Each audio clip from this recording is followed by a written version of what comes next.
Hello there, and welcome to Just About Earth, where curiosity gets cozy and science takes the scenic route to slumber.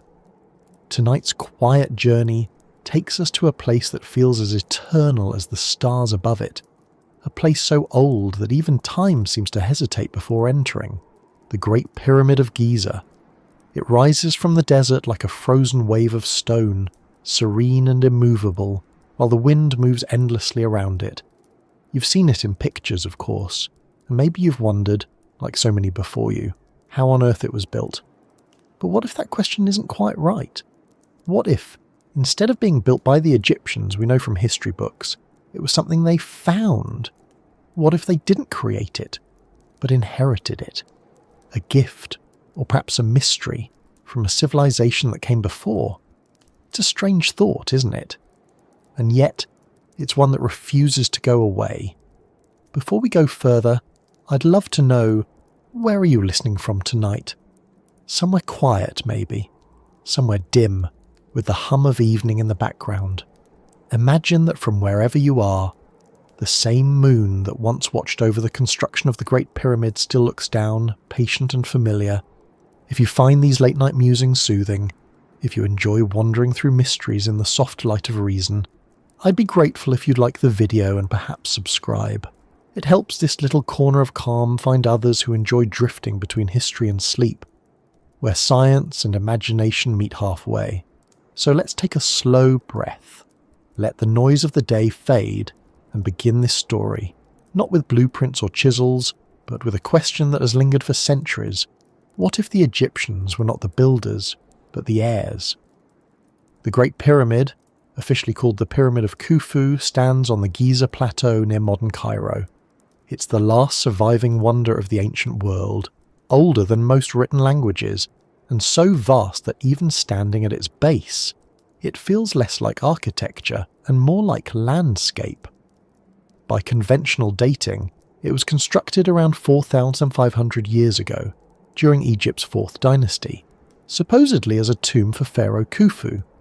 According to traditional archaeology, it took tens of thousands of labourers about 2 decades to complete, using copper tools, sleds, and simple ingenuity.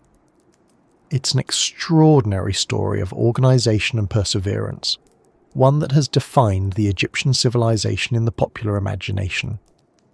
But there's something in the stones that doesn't quite line up with that tidy version of events. For one thing, erosion. Geological studies of the Sphinx and nearby structures have suggested weathering patterns that look less like the work of mere wind and sand, and more like the slow, rounded wear of heavy rainfall. But rainfall of that magnitude hasn't touched Giza for thousands of years, long before Khufu ever ruled. Some geologists have argued that the Sphinx could be far older than its accepted date, and though the pyramid itself shows less direct water erosion, it stands on the same plateau, in the same shifting sands, under the same long-forgotten skies. If the Sphinx could predate the dynasties, could the pyramid too have roots deeper than we imagine? There's a quiet allure to that possibility, because if the Egyptians didn't build the Great Pyramid, then who did? And why? The notion feels like something between archaeology and dream. The very idea that our history might have amnesia about its own beginnings stirs something ancient in us. It's comforting to think of history as a straight line, one invention leading neatly to the next, each civilization learning from the last. But what if it isn't a line at all? What if it's a circle or a spiral rising and falling through ages we've only half remembered? The stones themselves don't answer easily. Each block of the Great Pyramid weighs on average over 2 tons. Some weigh as much as 15. There are more than 2 million of them, fitted together with a precision that even modern engineers find unnerving. The joints between blocks are so tight you can't slip a credit card through them, and though the alignment of the pyramid's sides to true north is astonishingly accurate, achieved without compasses or satellites, it's not the only anomaly. The base is almost perfectly level, despite the uneven bedrock beneath. The internal passageways and chambers are aligned with mathematical precision, as though designed by someone who understood not only engineering but geometry, astronomy, and perhaps even acoustics on a profound level. To imagine all of this achieved with copper chisels and wooden sleds stretches the imagination. And it's not that the ancient Egyptians weren't capable of brilliance. They were. But that the scale of this particular brilliance seems to belong to an age of knowledge we can't quite trace. When you stand before the pyramid, you're looking at something that feels both human and inhuman, as though built by people like us, but with a patience and mastery that feel almost alien in their discipline. For centuries, explorers, scholars, and mystics have been drawn to this enigma. Napoleon stood before it and wept. Herodotus wrote about it with awe and confusion. Even now, scientists scan its depths with cosmic rays, searching for hidden chambers, while spiritual seekers speak of resonances, energies, harmonics. Somewhere between the measurable and the mysterious, the pyramid sits silently, giving nothing away. If the Egyptians inherited it, they did so gracefully. The hieroglyphs and inscriptions we associate with Egypt's monuments are conspicuously absent from the Great Pyramid's interior. Unlike later tombs, it contains no elaborate carvings or decoration, no grand proclamations of afterlife journeys, no murals celebrating the pharaoh's divine right. It's bare, almost clinical in its simplicity, a void of art where we'd expect a celebration of ego. That quiet emptiness has always felt strange to archaeologists. Tombs were meant to be spoken spaces, echoing with prayers, offerings, stories for eternity. The Great Pyramid, by contrast, feels like a riddle whispered to itself. Some have suggested that the Egyptians found it already ancient, repurposed it for Khufu's name, and left their own marks elsewhere. If that's true, the pyramid might not only predate Egyptian civilization, it might have been part of a world that vanished, leaving only stone behind. Civilizations have risen and fallen countless times across the earth, but we rarely imagine that one could vanish so completely that only a single monument remains. Yet the possibility is hauntingly real. If a culture had flourished before the great flood myths that appear in nearly every ancient tradition, it might have been lost not through conquest or decay, but through cataclysm. The Sahara, after all, wasn't always desert.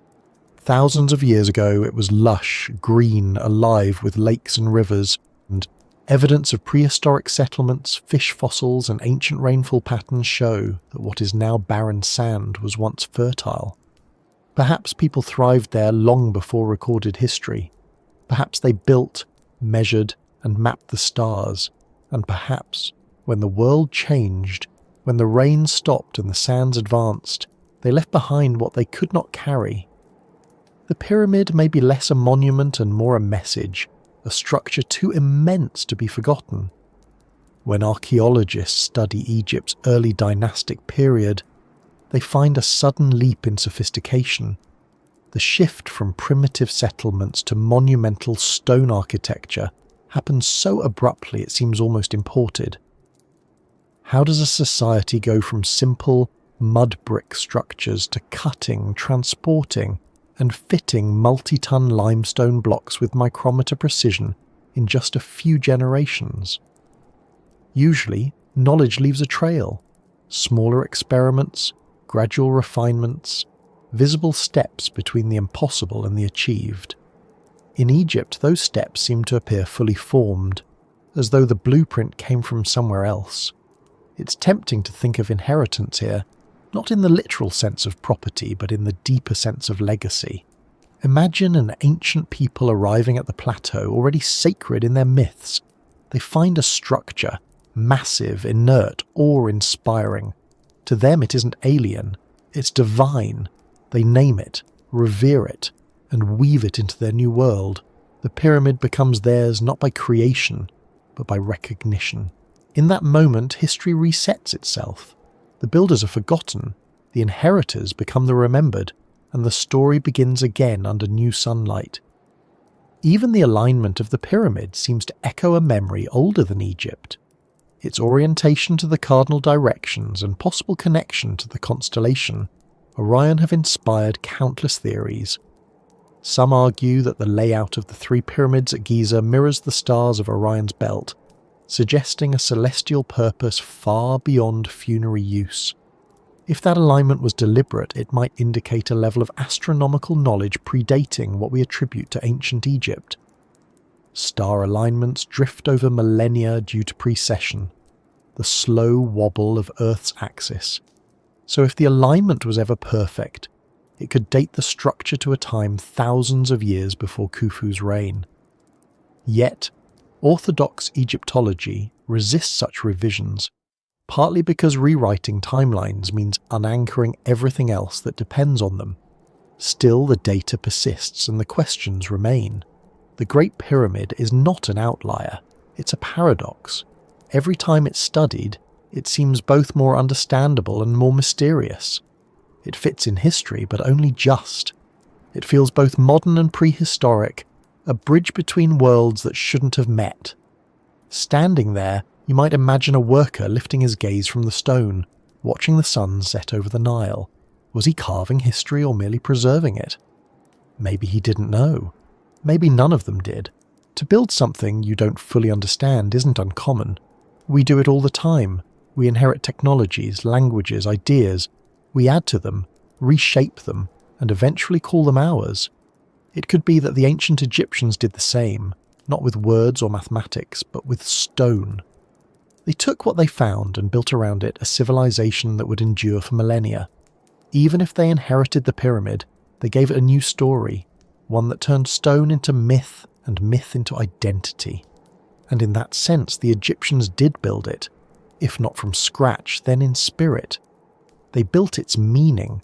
They turned an inexplicable artifact into the cornerstone of their culture, something that defined their relationship with eternity. Maybe that's the truest kind of inheritance, the ability to find meaning in what was left behind. As night settles over the desert, the temperature drops sharply. The air cools, the sand sighs, and the stars appear, the same constellations that watched the pyramid's first sunrise. Somewhere out there in the dark, the Nile glints faintly, winding through the landscape like a thread of silver. Everything seems still, but nothing is truly still. The desert moves grain by grain, time moves thought by thought, and the pyramid remains balancing between past and present. You might close your eyes and imagine what the first Egyptians saw when they arrived here, long before cities and empires. A shape too precise to be natural, too silent to be alive, too enduring to ignore. Maybe they approached it cautiously, unsure whether it was sacred or dangerous. Maybe they listened for voices in the stone. Maybe they decided it was the work of gods because anything that survives so long without explanation must be divine. And maybe, in naming it, in claiming it, they began the story that would carry Egypt through thousands of years of history. Whether it was built by them or found by them, the Great Pyramid became part of who they were, a symbol of continuity in a world that constantly changed. It became a calendar, a compass, a metaphor, a mystery, all at once. And perhaps that's what matters most. Not who built it, but how it continues to build meaning even now. We stand before it millennia later and still ask the same questions, still wonder at the same stones, still feel the same mixture of awe and confusion. That's the real inheritance, the unbroken chain of curiosity. And as we move quietly from this thought to the next, imagine the wind over Giza carrying the faint echo of voices, human voices, distant and indistinct, saying what humans have always said when faced with something greater than themselves. How did they do this? Why did they do this? Who came before us? The desert doesn't answer, but it listens. And in that silence, our next thought begins to form about the mysteries still buried beneath the sand, waiting for history to remember them. If you stand on the Giza Plateau in the quiet of early morning, before the crowds arrive and the heat begins to rise, you can almost hear it. A faint hum, not of sound exactly, but of presence. The desert seems to breathe. Wind moves through the sand in long sighs, soft as memory, and beneath that surface lies something older than all our stories. Beneath your feet there are layers of sediment, limestone and silence, built up over countless ages. And somewhere under that silence, the earth keeps its secrets. The Great Pyramid stands near the edge of it all, a sentinel gazing toward the horizon, but around it, the ground holds its own quiet record of time. When people first began to excavate here in the modern era, they expected treasures, chambers, perhaps even writings that would explain how such a thing came to be. What they found instead was emptiness. Beneath the sand, scattered tools, bones, pottery shards, yes, but not enough to tell a clear story. The pyramid itself sat like a thought carved in stone, unaccompanied by the chatter of everyday life that usually surrounds construction on such a scale. There were workers' villages nearby, true, but even those seemed curiously simple compared to the monument they supposedly supported. Mud brick homes, storage pits, bread ovens, signs of a practical workforce, but not of the kind of technological surge that the structure itself implies. It was as if the pyramid had appeared first, and the rest of civilization had arranged itself around it later, like planets orbiting a silent sun. The desert has always hidden and revealed things in its own time. What's lost isn't truly gone here, only buried. Sand covers, protects, forgets for a while, then shifts and gives something back. A piece of pottery, a tomb, a statue with its face worn smooth. Archaeologists know this rhythm well, yet even they admit that Giza feels different. There's a sense of waiting here, as though the plateau itself knows more than it's letting on. Under the dunes there are layers of construction, ancient walls, causeways, tunnels, that don't all belong to the same period. They overlap like palimpsests, one civilization reusing the bones of another. Each new discovery pushes the timeline a little further back, a little deeper, like peeling away the pages of an endless book written in stone dust. One of the most intriguing whispers from beneath the desert sand came not from pottery or scrolls, but from the ground itself. Geophysical surveys have found anomalies beneath the Sphinx and parts of the Giza Plateau, chambers, cavities, shapes that don't match natural formations. Some of these spaces have been partially explored, others remain sealed, waiting for technologies delicate enough to study them without harm. Among researchers, there's debate about what these voids might be: storage rooms, natural fissures, or perhaps the remnants of an older structure, one that predates what we recognise as ancient Egypt. The instruments don't answer directly, they only hint. But those hints align eerily well with what certain old legends have been saying all along. Long before modern archaeology, there were stories among Egyptians themselves that the pyramids were older than memory. Medieval Arab historians like al-Makrizi and Ibn Wahshiyah recorded accounts from local traditions that the pyramids had been built not by the pharaohs, but by a mysterious people before the Great Flood, a civilization of knowledge and power wiped away when the world changed. They claim the pyramids were repositories of that ancient wisdom, libraries of stone built to preserve the science of the stars and the earth before catastrophe struck. To most modern scholars, these are myths, poetic fabrications passed down through oral tradition. Yet myths often carry a trace of truth, a fossil of something once real, shaped by centuries of retelling. Even the oldest Egyptian texts, like the pyramid texts of Saqqara, speak of times before kings, before names, when the gods themselves walked the earth. The line between deity and ancestor blurs in those verses. They describe the builders of the first monuments not as mortals, but as beings closer to the divine, architects of harmony between heaven and earth. The stories never say who they were, only that the later Egyptians remembered them with reverence and fear. It's tempting to interpret those words as symbolic, but what if they weren't? What if those gods were simply the distant memory of people who came long before? Humans whose technology and understanding seemed godlike to those who followed. When scientists study the bedrock beneath the Giza Plateau, they find signs of ancient quarrying that doesn't always match the known timeline of Egyptian construction. There are cuts in the limestone that don't align with the quarrying methods of the 4th dynasty, grooves whose tool marks are inconsistent with copper implements. Some are smooth in ways that suggest techniques beyond simple chiseling and pounding. To the untrained eye, such details might seem trivial, but to geologists they raise quiet questions about continuity. If the Egyptians learned to build by quarrying the same stone their predecessors had already cut, they may have inherited not only the land, but the infrastructure of a civilization forgotten to time. And then there's the erosion. We touched on it before, but the weathering of the Sphinx enclosure tells a deeper story here. The walls show rounded, undulating patterns, signs of heavy rainfall, not desert wind. The last time that region saw significant rain was during the end of the last ice age, around 10,000 BCE. That's nearly twice as old as the conventional dating of the Sphinx and the Great Pyramid. It's not definitive proof, but it suggests that something monumental existed on this plateau long before Egypt as we know it. If the Sphinx was indeed carved or reshaped from a much older structure, perhaps the same hands or the same tradition gave rise to the earliest foundations of Giza. Beneath the sand, in the geological record, lies a quiet argument that refuses to be silenced. Still, archaeology moves carefully.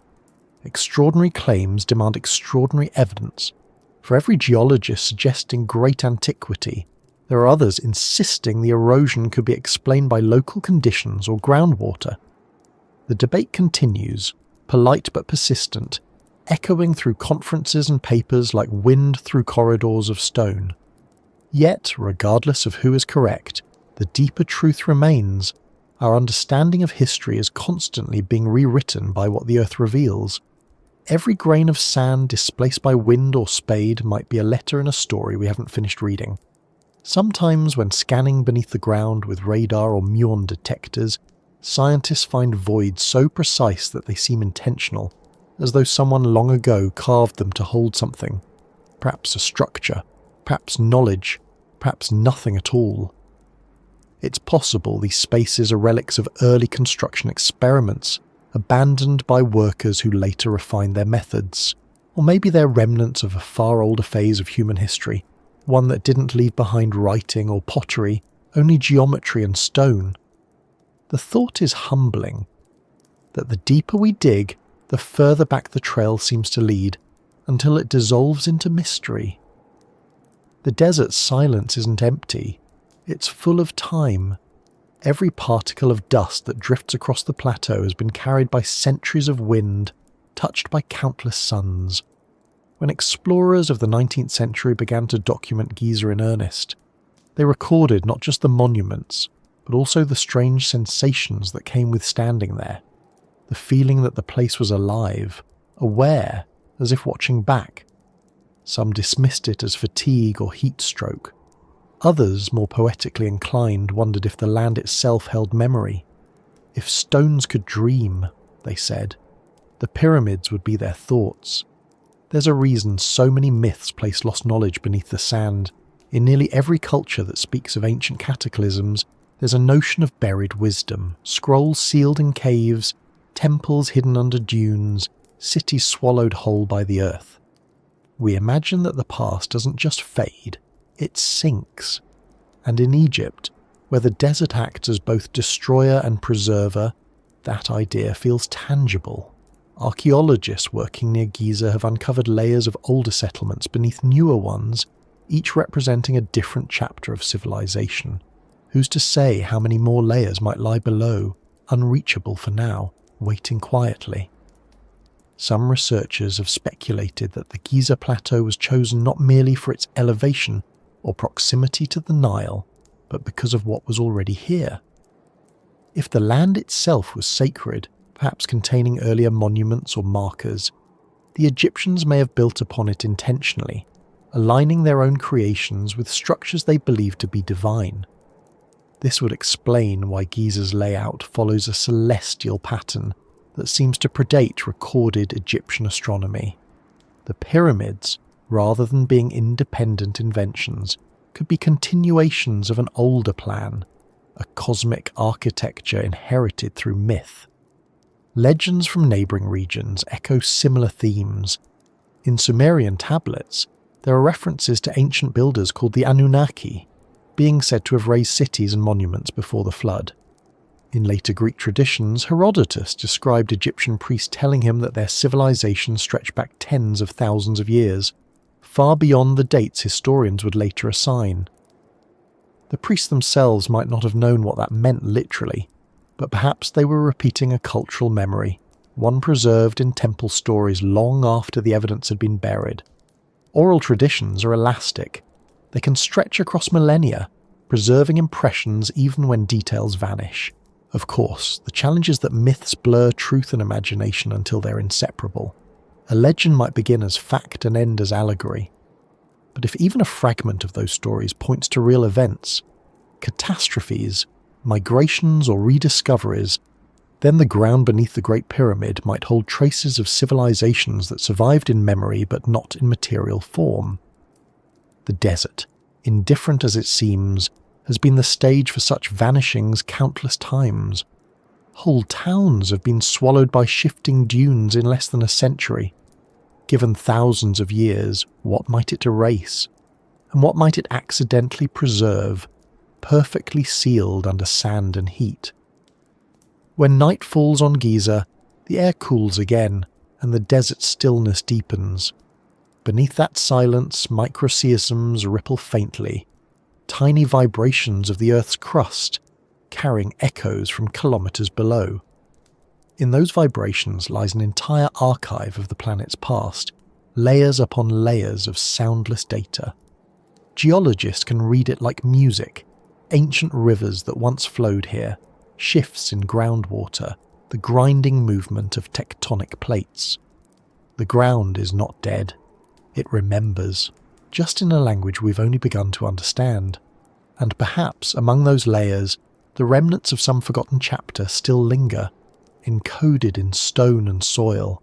Sometimes I think about what it must have felt like for the first modern explorers who brushed the sand away from a block of limestone that hadn't seen sunlight in thousands of years. The realization that you were the first human to touch that surface since a civilization disappeared must have been overwhelming. That's the strange gift of archaeology. It collapses time. A small object, a tool, a footprint can make thousands of years vanish in an instant. You feel the past breathe again, just faintly through dust and air.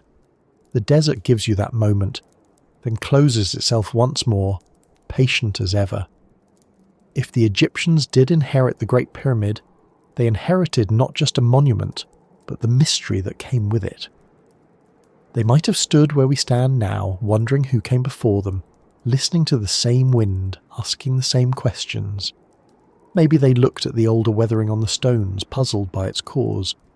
Maybe they found remnants of an earlier culture beneath their own foundations. Perhaps even then there were whispers beneath the sand, telling them they were not the first and would not be the last.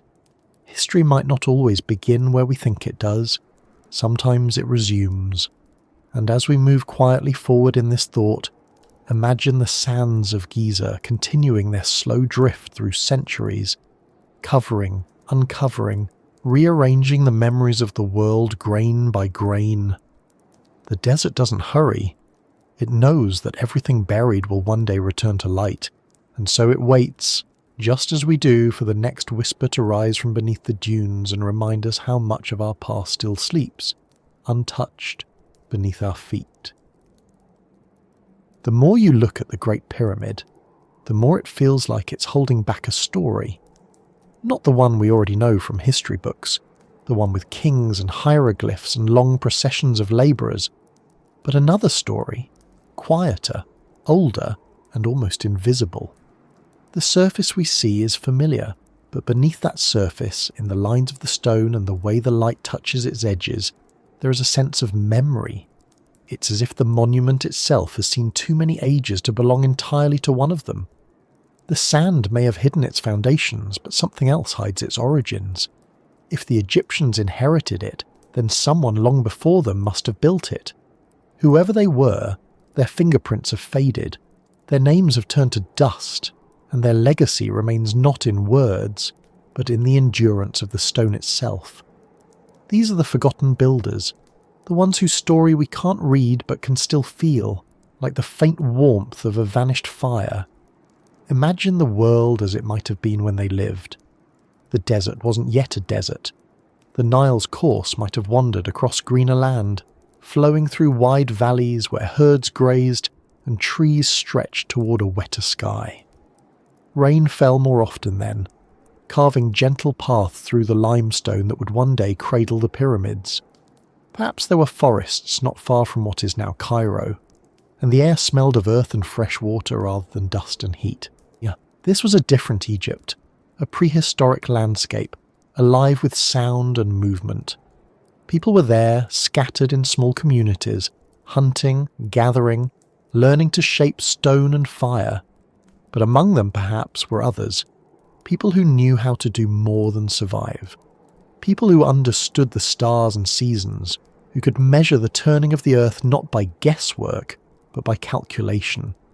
They may not have had the trappings of civilization as we define it, but they had knowledge, and knowledge leaves traces that outlast language. When archaeologists talk about the prehistoric Nile Valley, they often mention how abruptly the great civilizations appear.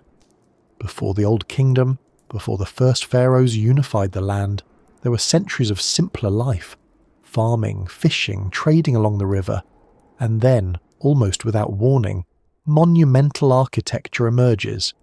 It's not a gradual climb, it's a leap. Some see this as the natural outcome of societal growth, the point at which population and resources align with ambition. Others see something missing between the layers, a gap where an earlier foundation should be. That gap may not be an empty space in time, but a buried one, erased by flood, erosion, or the slow forgetfulness of generations. Humanity has been building things for far longer than written records suggest. Göbekli Tepe, in modern-day Turkey, is more than 11,000 years old, built before agriculture, before cities, before the wheel. Its stone pillars are carved with images of animals and symbols that no one has yet deciphered. It was built by people who, according to every model of human development, shouldn't have been able to build something that complex. Yet there it stands, rewriting what we thought we knew. If such builders existed there, it isn't unreasonable to wonder if others existed elsewhere, perhaps along the Nile, leaving behind structures that would one day be mistaken for Egyptian. The forgotten builders may not have been a single people, but a thread running through humanity's early experiments with permanence. A thread that led from one monument to another, teaching by example rather than by inheritance. What's striking about the Great Pyramid is how little it resembles the early pyramids that supposedly came before it. The step pyramid of Djoser, often called the first pyramid, is a marvel in its own right, but its design is transitional. It's made of smaller blocks stacked in visible layers, a clear evolution from mastabas, the rectangular tombs of earlier kings. Then, suddenly, with Khufu, perfection. No visible experimentation, no learning curve, just an abrupt mastery of scale and precision. The transition between Djoser's stepped monument and Khufu's geometric perfection happens within just a few generations, an implausibly short time for such a monumental leap in technique. If you compare it to how long it took humanity to progress from mud brick houses to cathedrals, the acceleration seems unnatural, unless, of course, they weren't starting from scratch. When you think of lost civilizations, it's easy to imagine myths. Atlantis, Lemuria, Hyperborea, all those poetic inventions of the 19th century that tried to explain gaps in archaeology with grand stories of vanished worlds. But the idea of forgotten builders doesn't require such mythology. Civilizations don't have to sink beneath the ocean to disappear. They only have to lose continuity. A drought, a flood, a disease, or the slow migration of people away from their centers of knowledge can erase centuries of progress. The survivors remember fragments, not systems. The methods are lost, the meanings fade, and the descendants begin again, inheriting tools but not instructions. They rebuild with what they can recall, sometimes perfectly, sometimes not at all. If the Great Pyramid represents such a moment, then it may have been the reawakening of an older tradition, not its beginning. There are hints in Egyptian mythology that support this idea, though they're wrapped in metaphor.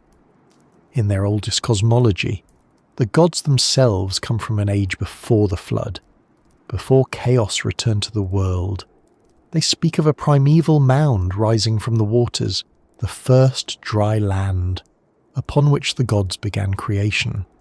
The pyramid, in shape and symbolism, mirrors that mound perfectly. It's the Earth's first hill frozen in stone, a recreation of the beginning of time. To the Egyptians it was both symbol and memory. But perhaps the memory was older than they realised. Perhaps the forgotten builders were not gods but ancestors, and what later became religion was once recollection. Many of the world's oldest structures are built with an obsession for orientation, to the stars, to solstices, to equinoxes. The Great Pyramid follows this pattern precisely. Its sides align almost perfectly with the cardinal directions, deviating by only a fraction of a degree, an accuracy difficult to achieve even with modern instruments. Its internal shafts point towards specific stars as they appeared thousands of years ago, not as they would have in Khufu's time. This has led some researchers to suggest that the knowledge used to design it was inherited, drawn from an older epoch when those stars occupied different positions. If so, the forgotten builders may have encoded not just architecture, but astronomy, a kind of message left for those who would later rediscover it. What we can say for certain is that whoever designed the pyramid understood mathematics in a way that feels timeless. The ratio of its base to its height approximates the mathematical constant pi. Its proportions also reflect the golden ratio, a harmony found throughout nature and art. Whether by design or coincidence, the structure embodies principles that wouldn't be formally defined for millennia. Some see that as proof of advanced knowledge. Others see it as evidence that mathematical beauty is universal, that any culture striving for perfection would inevitably find the same patterns. Either way, the builders, known or forgotten, were not guessing. They were measuring something both external and internal, seeking a kind of order that mirrored the cosmos itself. The mystery of their tools persists. Copper chisels are soft, far too soft to cut granite efficiently. The inner chambers of the pyramid contain large granite blocks, some weighing over 50 tons, quarried from Aswan nearly 900 kilometers away. Transporting and placing such blocks with precision even today would require equipment and planning of extraordinary complexity. No traces of cranes, pulleys or machines have been found, yet the stones are there, each one fitted so precisely that it almost feels grown rather than constructed. Some experiments have shown that ramps could have been used, but the logistics of maintaining such ramps over the pyramid's immense height make the theory cumbersome. Others suggest internal spirals, counterweights, or lost mechanical ingenuity. None of it feels conclusive. Perhaps that's the most haunting thing about the forgotten builders. Their work remains, but their methods vanished completely, as if erased deliberately or simply lost in the attrition of centuries. In the absence of records, we rely on inference, and inference is a fragile bridge across millennia. Still, even the most skeptical archaeologists admit that Egypt's early sophistication arrived startlingly early. The sudden appearance of writing, administration, art, and monumental architecture within a relatively narrow time frame suggests that something accelerated their development. Whether it was internal genius, external influence, or a rediscovery of buried knowledge, the effect is the same. The civilization that rose along the Nile seemed to begin halfway through its own story.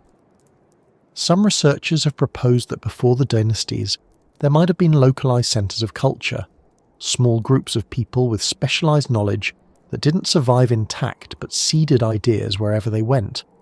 They might not have built empires, but they built prototypes. When those groups vanished, their ideas remained as ruins or legends, waiting for the next civilization to stumble upon them. Egypt, in this view, was less an isolated miracle and more a revival, the next verse of a song that had been paused for a few thousand years. The forgotten builders, if they existed, might not have been strangers from another world or era of technology as we know it, but simply earlier humans at their own peak of understanding, using methods and materials now lost to us. The human story isn't linear, it's full of rises and falls. Civilizations are fragile. Knowledge can vanish in a single generation if it isn't passed on. Languages die, skills fade. Even now, in our own time, we forget technologies within decades when they become obsolete.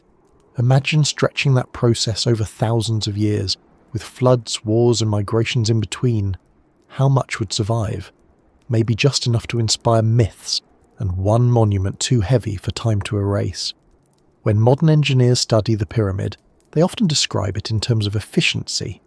The design minimizes error, distributes weight flawlessly, and resists earthquakes.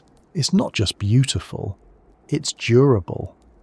In a way, it's the perfect metaphor for knowledge itself. Simple at a glance, intricate in structure, almost indestructible. Whoever built it, known or unknown, understood something about permanence. They built not for themselves, but for time.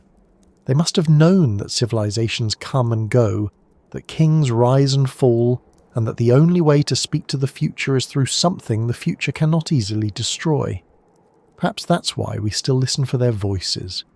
We look for their traces in stone quarries, in weathered faces of statues, in the faint patterns left on the desert floor.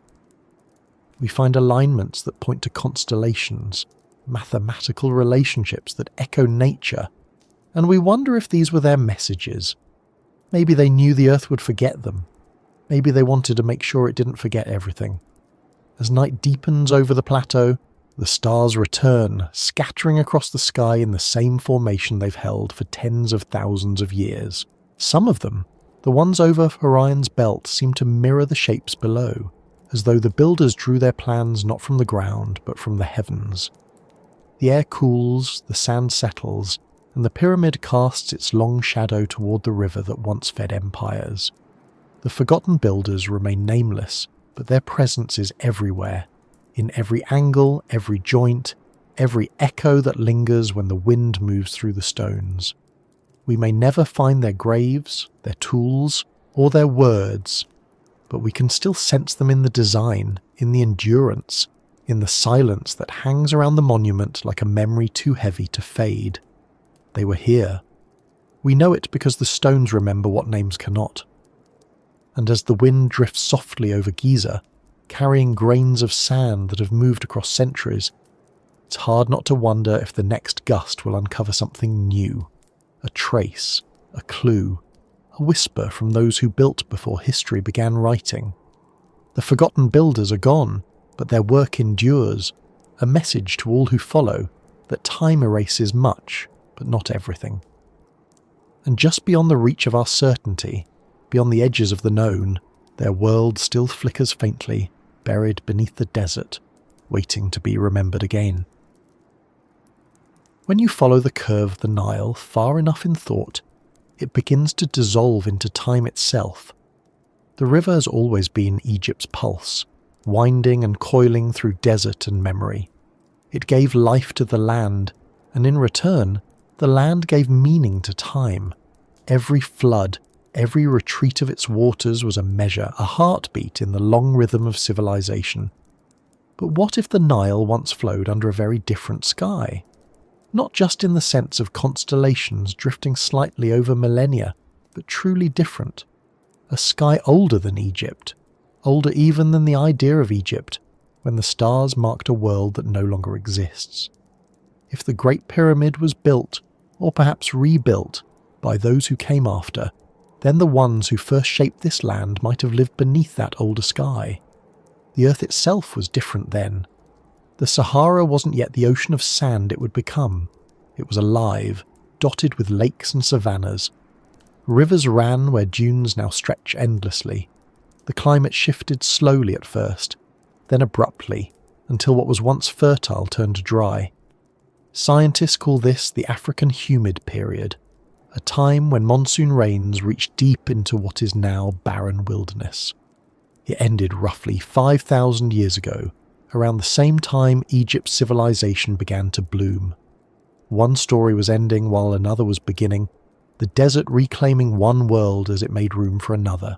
When the Nile remembered a different sky, its floods came not just from mountain snow, but from rains that soaked the highlands year after year.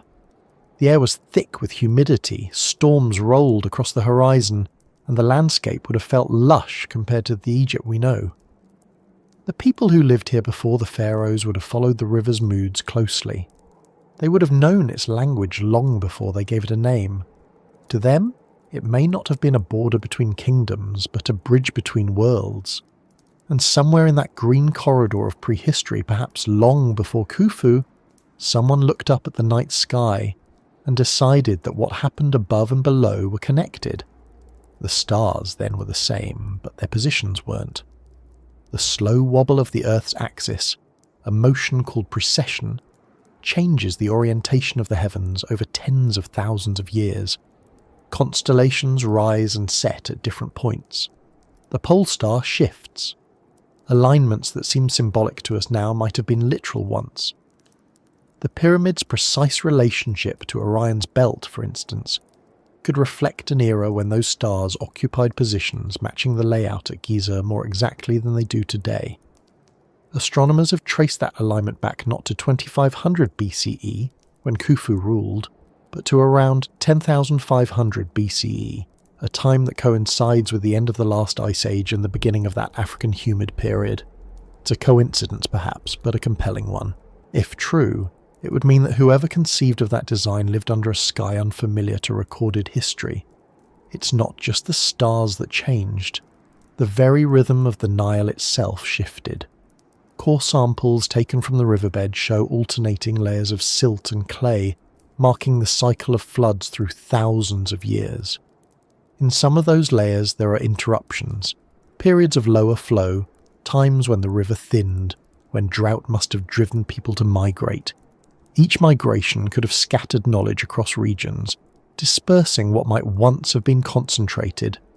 Perhaps the wisdom of the early builders wasn't lost all at once, but diluted, passed on in fragments like a language gradually forgotten. The Nile, carrying their memories downstream, would have borne silent witness to it all. When we talk about ancient Egypt, we often imagine an eternal landscape, but the truth is that Egypt has shifted as much as its history. The floodplain has moved, the delta has grown, whole branches of the Nile have dried up. Some archaeologists believe that in the distant past, the river's course may have flowed closer to the Giza plateau than it does today, making it easier to transport the heavy stones used in construction. But if that course was older, much older, it might also explain why the plateau was chosen in the first place. The forgotten builders, whoever they were, could have selected it not for convenience but for alignment, perhaps matching the river to celestial patterns. If the Nile once mirrored the Milky Way, as some suggest, then the pyramids could have represented a terrestrial reflection of the heavens above, a map of the stars drawn in stone and water. The Egyptians themselves held this belief deeply. They saw the sky not as separate from the earth, but as its twin. The goddess Nut arched above, her body forming the firmament, while the god Geb lay beneath, the land itself. Between them flowed the Nile, the living thread connecting both. To them, the stars were not distant suns but ancestors, divine and eternal, guiding the rhythm of life below. It isn't difficult to imagine that this idea wasn't entirely their own, but something inherited, a worldview born under that earlier wetter sky, when the connection between heaven and earth wasn't philosophical but physical. Perhaps the first to trace those stars did so with mud on their fingers and river water at their feet, marking patterns on the ground that would one day become the foundations of pyramids. Over time, the climate changed. The rain stopped, the lakes evaporated, and the green world shrank into pockets along the Nile. The people who once lived farther west began to move eastward, drawn to the last reliable water source. With them came memories, rituals, stories, perhaps even knowledge of the stars. They might have carried fragments of an older science, the kind that doesn't need books to survive, only repetition. They could have taught the early Egyptians how to measure the sky, how to track the solstice, how to read the rhythm of the flood. Bit by bit, the new civilization that rose along the Nile became a mosaic of older ones, each layer built on the one before, just as the river built its own banks from centuries of silt. If you were standing there during that transition, you wouldn't have noticed it happening. The changes were slow, almost imperceptible. Each generation would have known only its own landscape, its own sky. But in the geological record, it's all written clearly. The slow desiccation of the Sahara, the retreat of vegetation, the rise of dust storms that still sweep across North Africa today. The Nile itself became both the refuge and the archive of that transformation, carrying the last sediments of lost lakes and rivers out to sea. And on its eastern bank, humans adapted, building something enduring in the face of all that loss. The Great Pyramid, if it is indeed older in essence than our history allows, might have been their monument to permanence, a statement against the impermanence they saw everywhere around them. The idea that the pyramids were aligned with Orion isn't just symbolic, it's geometric. The distance and angles between the three main pyramids at Giza correspond closely to the relative positions of the three stars in Orion's belt. The smallest of the pyramids is slightly offset, just as the smallest star, Mintaka, is. This pattern repeats with uncanny precision. To those who study archaeoastronomy, this suggests deliberate intent, not coincidence. And if the alignment truly reflects the sky as it appeared around 10,500 BCE, then the builders must have possessed knowledge of precession, something modern science didn't rediscover until the ancient Greeks, thousands of years later. How did they know? Were they observing the heavens for millennia, keeping records in some form we no longer have? Or were they following instructions left by those who came before, honouring a design whose meaning even they only partly understood? It's a humbling thought, that knowledge might outlive understanding. You can imagine an ancient architect standing on the plateau following measurements inherited from an earlier generation, aligning his work to stars that no longer matched exactly, but trusting the pattern anyway. He might not have known why those specific angles mattered, only that they did. In that sense, even the Egyptians themselves could have been remembering through building, preserving a dialogue with the sky that began before their time. The Nile would have reflected that same sky, shimmering with stars in its surface each night, turning the world above into a mirror of the world below. At certain times of year, when the floodwaters rose, the reflections would have been perfect. The Milky Way stretched across the heavens, and its ghost lay across the river. To stand there at night with the water glinting faintly and the pyramids dark against the horizon must have felt like standing at the intersection of two worlds. It's no wonder the Egyptians saw death not as an end, but as a journey between them. The pyramid might not have been a tomb at all in its earliest conception, but a kind of portal, a bridge between earth and stars. Later, when its origin was forgotten, that symbolism might have solidified into religion. The practical became sacred, the functional became divine, and memory became myth. Even in our own time, the river still carries hints of that connection. During certain alignments, the sun sets directly between the pyramids, flooding the landscape with gold. It's a reminder that the geometry of the place isn't arbitrary. It's alive. Every line and angle catches light with purpose. Every shadow tells time. The Nile, flowing endlessly beside it, reflects not just the sun but the continuity of observation itself. The builders, known or unknown, designed something that wouldn't just endure in space, but also in motion, forever tied to the cycles of the earth and sky. The more we study ancient Egypt, the more it seems that their greatest monuments were as much about remembering as they were about building. Their civilization was obsessed with continuity, with linking themselves to the past, with preserving names, stories, and rituals so that nothing would truly die. Perhaps that instinct came from their ancestors, from those who lived through the loss of a world. To inherit a desert that was once paradise is to learn that time changes everything. To build something that resists that change is to defy forgetting. The Nile's earlier sky might have faded, but its reflection remained etched in stone. If the river could speak, it might tell us about the civilizations that rose and fell along its banks long before the pharaohs. It might describe people who watched the same constellations, mapped the same heavens, and left behind markers we've mistaken for beginnings rather than continuations. It might whisper of a time when the stars we see tonight shone from slightly different places, when the earth tilted just a little differently, when the balance between water and desert still hung in delicate tension. And it might remind us that the stones at Giza, however still they seem, were once part of a living landscape, a world of rain, vegetation and stars remembered only through the monuments left behind. Some nights, if you stand by the river long enough, you can almost imagine that earlier sky.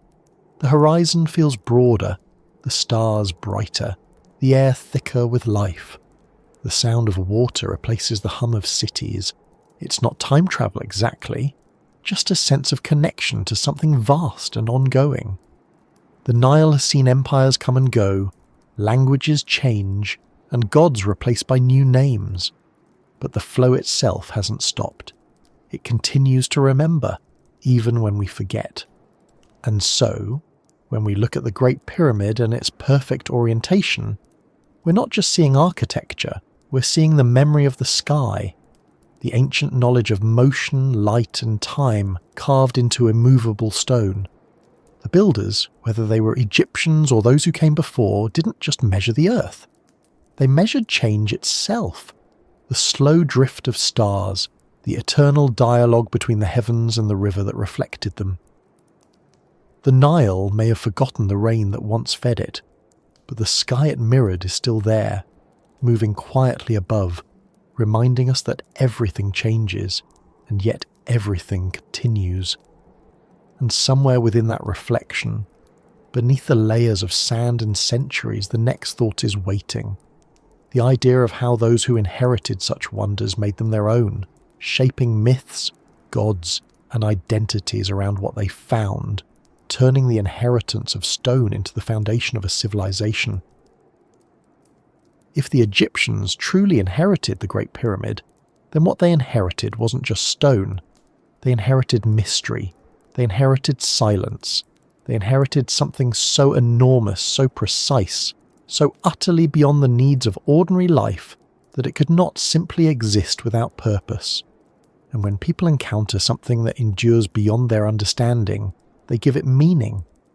They build stories around it. They transform it into faith. The stone becomes divine, and divinity becomes a mirror for human wonder. In a sense, this is where Egypt as we know it begins, not in the act of building, but in the act of interpreting what was already there. Imagine arriving in a land that feels ancient even as your own history is young. The rivers still flow, the stars still wheel overhead, but the monuments standing before you seem to belong to another world. The people of early Egypt may have seen the Great Pyramid as a relic of gods rather than humans. To them, its geometry, its endurance, its perfection, these were signs not of craftsmanship but of eternity itself. It would have felt less like a building and more like a threshold, a door between this life and whatever waited beyond. Over time, they would weave that door into their cosmology, shaping an entire religion around what it symbolized. In Egypt, gods were never distant. They were woven into daily existence, into the sun's rise, the river's flood, the growth of crops. Every cycle had its deity, every motion of nature a name. The pharaoh too was divine not because of who he was, but because of the world he inherited. His role was to maintain balance, to keep the order of the cosmos, what they called Ma'at. If he failed, chaos would return. But what if that entire system of belief, so intricate and enduring, was built upon something older? An older kind of balance, one reflected in the very stones of Giza. If those who came before had already created a monument that aligned heaven and earth with flawless precision, then to those who followed, the message would have been clear. The gods are not above us. They are here, in the patterns of the world itself. To inherit a structure like the Great Pyramid would be to inherit a responsibility, to explain it, to justify it, to bring it into harmony with the beliefs of the time. The Egyptians, masters of symbolism, would have seen meaning in every angle, every shadow. The ascending passages might represent the journey of the soul. The alignment with the stars could mark the path of resurrection. The stillness at the core, the king's chamber, silent and sealed, might have seemed like the resting heart of creation itself. Whether those interpretations were guesses or revelations, they gave the structure new life. It became theirs through understanding, even if that understanding was different from its original intent. The act of inheritance often involves transformation. When a culture adopts something from the past, it rarely preserves it unchanged. It interprets, it reshapes, it layers new meaning atop old foundations. In the same way, the Egyptians may have inherited both the monuments and the myths that surrounded them, then refined them into the intricate theology that defined their civilization. Their gods, their rituals, their architecture, all could have been echoes of earlier beliefs, reframed for a new age.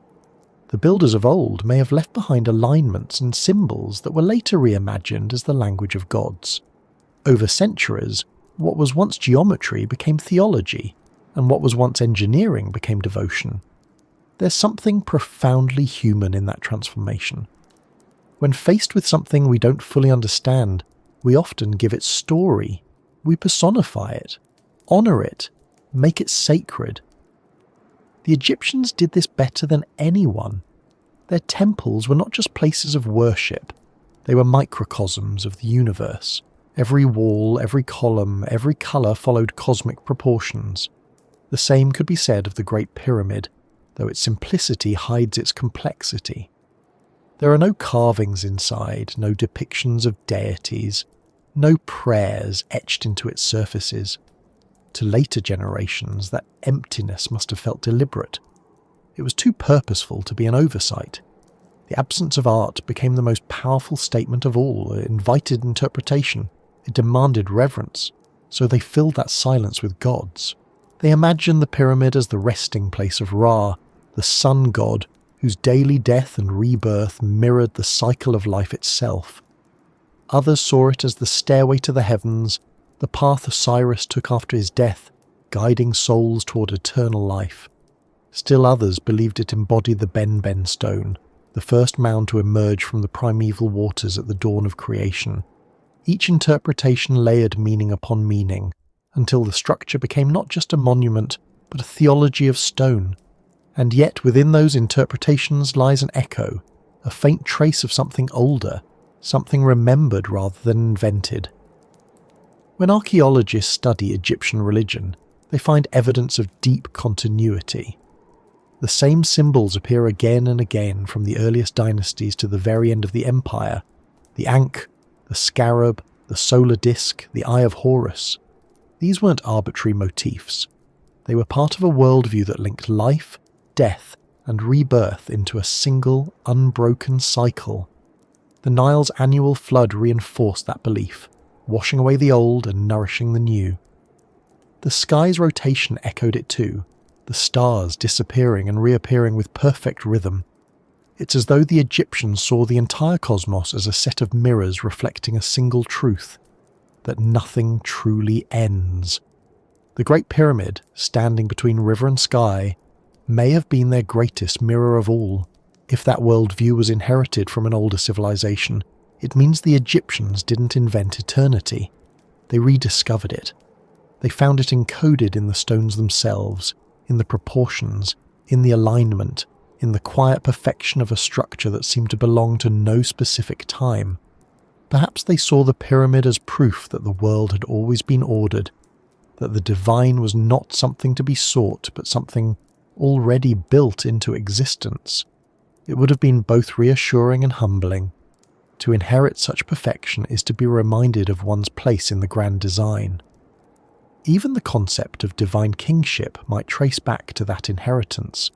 The pharaoh was seen as the living embodiment of Horus, the bridge between gods and men. But perhaps the idea of bridging itself, the concept of a human standing between heaven and earth, was inspired by monuments that already embody that connection physically. The pyramid's apex points directly toward the sky, its base rests on the earth, and the entire structure balances between the two. It's both grounded and transcendent, both human and cosmic. In that sense, the pharaoh didn't just rule over Egypt. He represented the structure of reality itself. He was the pyramid in flesh. Inheriting something that predates understanding can change how a culture defines itself. It can turn practical knowledge into sacred tradition. The ancient Egyptians might not have known exactly how or why the Great Pyramid was first built, but they understood its power. They sensed that it mattered. And so, instead of dismantling it, they embraced it. They made it part of their story, an anchor for their mythology. In doing so, they kept the memory of the forgotten builders alive, even if they no longer knew their names. You can see traces of that process across Egyptian history. As centuries passed, new pharaohs built new pyramids, temples, and tombs, each one an attempt to replicate the perfection of the first. But perfection rarely repeats. The later pyramids are smaller, less precise, more prone to decay.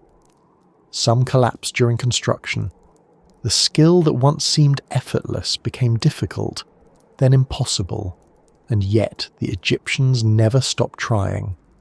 They didn't abandon the idea, they adapted it. The pyramid shape persisted, not as engineering, but as symbol. It became the form of sun temples, obelisks, and sacred art. The design survived long after the ability to reproduce it faded, because it had become something more than architecture. It had become faith. There's a quiet irony in that. The very act of forgetting the original purpose might have given the pyramid its immortality. If the Egyptians had known it as merely a monument of the past, they might have left it to erode. But by making it divine, they preserved it. They gave it new meaning, ensuring its survival through thousands of years of change. In that sense, inheritance became creation. The inheritors became builders once again, not of stone, but of story. They built continuity where there might otherwise have been silence. When you walk through Egyptian temples today, you see walls covered with scenes of gods bestowing authority upon the pharaoh. The heavens mirrored in the halls of men. Columns rise like reeds along the Nile, ceilings painted as night skies filled with stars. Every design, every proportion, echoes that first monumental inheritance. Even the smallest shrine carries the same sense of balance, of connection between above and below. It's as if the entire civilization was built to interpret one message, written in stone long before its time. And perhaps that's what all inheritance truly is, a translation across ages. Each generation finds its own meaning in what came before, even if that meaning changes. The Egyptians, inheriting stone, translated it into faith.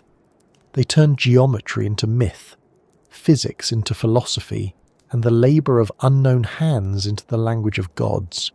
It's a transformation so complete that we might never untangle which parts were original and which were interpretation. But maybe we don't need to. Maybe that's the point. The continuity itself is the message. If the forgotten builders gave the world the structure, the Egyptians gave it a soul. They filled the silent chambers with story, the empty corridors with prayers, the bare stone with symbols. They didn't need to know the original purpose to make it meaningful. They only needed to feel its gravity, the way it seemed to draw reverence from anyone who approached. In that sense, the pyramid became not just a relic of the past, but a living dialogue between generations, a conversation carved into the horizon, always waiting for new voices to join. As the night deepens over the Giza plateau, the air cools and the stars appear once more, steady and patient. They look down upon the same stone that has seen their slow drift across the sky for thousands of years. Below them, the river glimmers faintly in the dark, the eternal mirror of the heavens. Somewhere in that reflection, you can almost sense both the builders and the inheritors, the unknown hands that shaped the stone and the known ones that gave it meaning. Together, they built something that outlasted both. And as we linger on that thought, the story continues to unfold quietly, not ending but shifting, turning toward those who came later, the ones who tried to understand, to measure, to explain, to balance faith with evidence. The archaeologists, the seekers, the skeptics. The next whisper in the long conversation between stone and curiosity, between what we know and what we still wonder. It's strange how the older a mystery becomes, the more modern minds are drawn to it.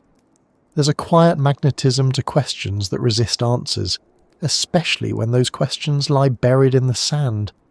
Every archaeologist who steps onto the Giza Plateau knows this feeling. The landscape is vast and silent, but it hums with invisible threads of curiosity. They arrive with notebooks, scanners and theories, carrying the tools of precision into a place built by hands that knew other kinds of precision entirely. They kneel before the same stones that ancient priests once touched, but their prayers are different. They ask for data, for patterns, for confirmation. And yet, what they find most often isn't proof, but paradox. Archaeology at its core is a dialogue between the known and the unknown. It's the slow act of listening to the earth and trying to translate what it says. But the Great Pyramid resists translation. For every new measurement that explains one mystery, two more arise. The dimensions are exact but also symbolic. The alignments measurable but mysterious in their purpose. The deeper scientists look, the more the structure behaves like a riddle, one that offers clarity in numbers but obscurity in meaning. The archaeologist's dilemma begins here, in the tension between precision and understanding. When early excavators first entered the Great Pyramid, they expected treasure. They imagined chambers filled with gold and inscriptions, hieroglyphs announcing the triumph of a king. Instead, they found emptiness. The main chambers were bare, echoing with silence. There was no body, no ornament, nothing but the careful arrangement of stone. For those used to the decorated tombs of later Egypt, the emptiness felt almost unsettling. It didn't fit the pattern. Some concluded that grave robbers must have taken everything. Others began to wonder if there had ever been anything to take. The structure didn't feel like a tomb. It felt like something else entirely, something functional, purposeful, but beyond definition. Over the centuries, countless explanations have been offered. Some see it as a monument of resurrection, others as a calendar in stone, a mathematical model of the earth, or even a giant observatory. Each theory brings with it a certain beauty and a certain frustration. The data are there, the angles, the ratios, the alignments, but interpretation always runs ahead of proof. For the modern archaeologist, this is both exhilarating and exhausting. Every discovery feels like progress until it circles back to uncertainty. In that sense, the Great Pyramid is both a monument and a mirror. It reflects not just ancient craftsmanship, but the limits of modern certainty. The scientific study of Giza is a story in itself. Early European explorers approached it with romantic awe, imagining lost worlds and hidden chambers. In the 19th century, surveyors like Flinders Petrie brought mathematics to the task, measuring every block with obsessive care. His work revealed a level of precision that seemed almost supernatural for the time it was supposedly built. Each side of the base varied in length by less than a few centimetres, an accuracy difficult to achieve even with modern instruments. Petrie was both impressed and puzzled. He documented the perfection, but he couldn't quite explain it.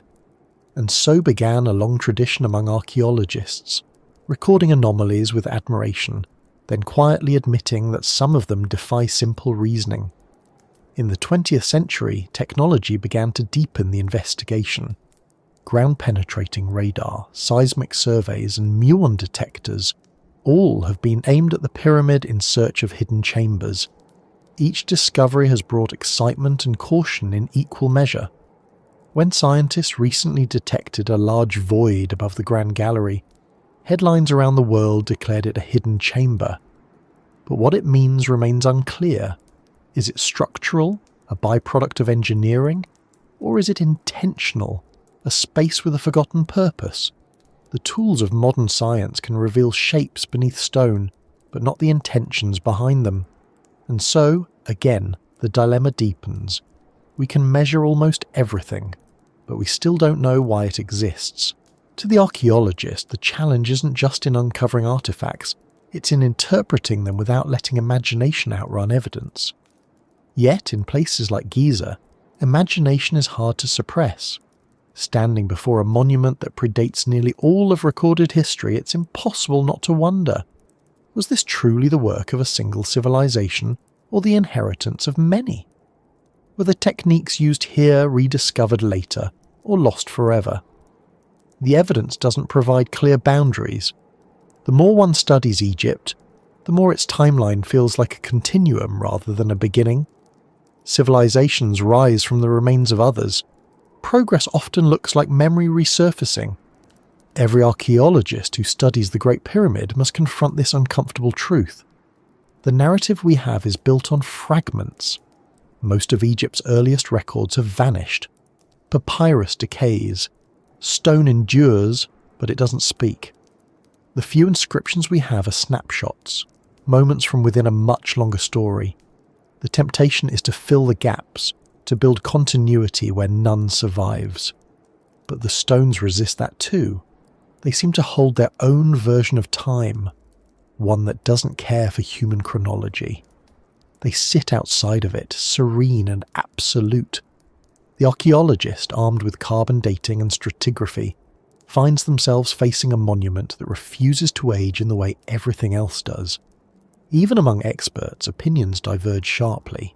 Some hold firmly to the conventional view that the pyramid was built during Khufu's reign around 2550 BCE by tens of thousands of skilled workers using simple but effective tools.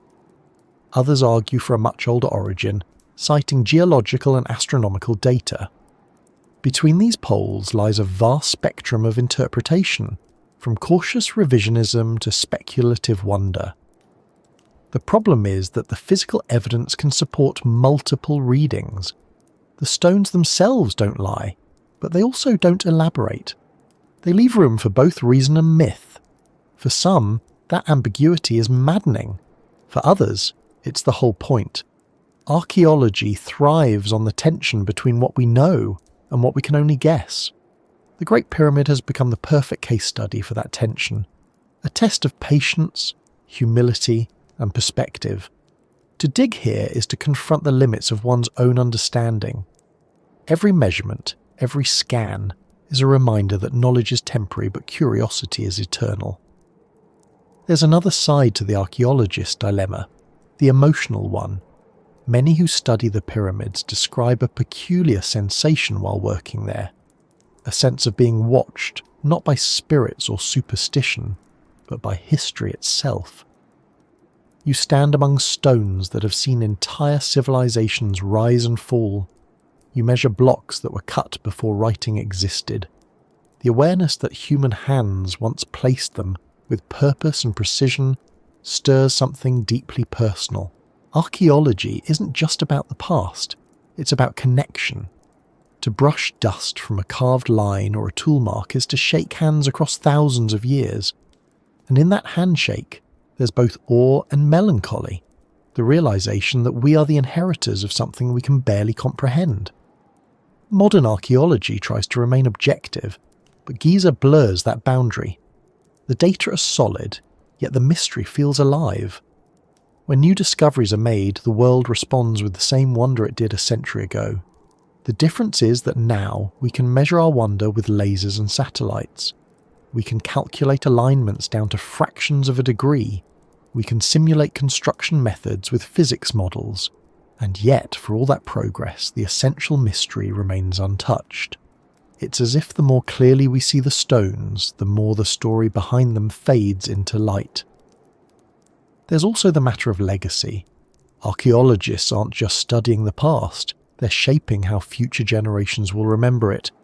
Every interpretation becomes part of a chain of understanding, just as the Egyptians once layered their own beliefs atop older ones.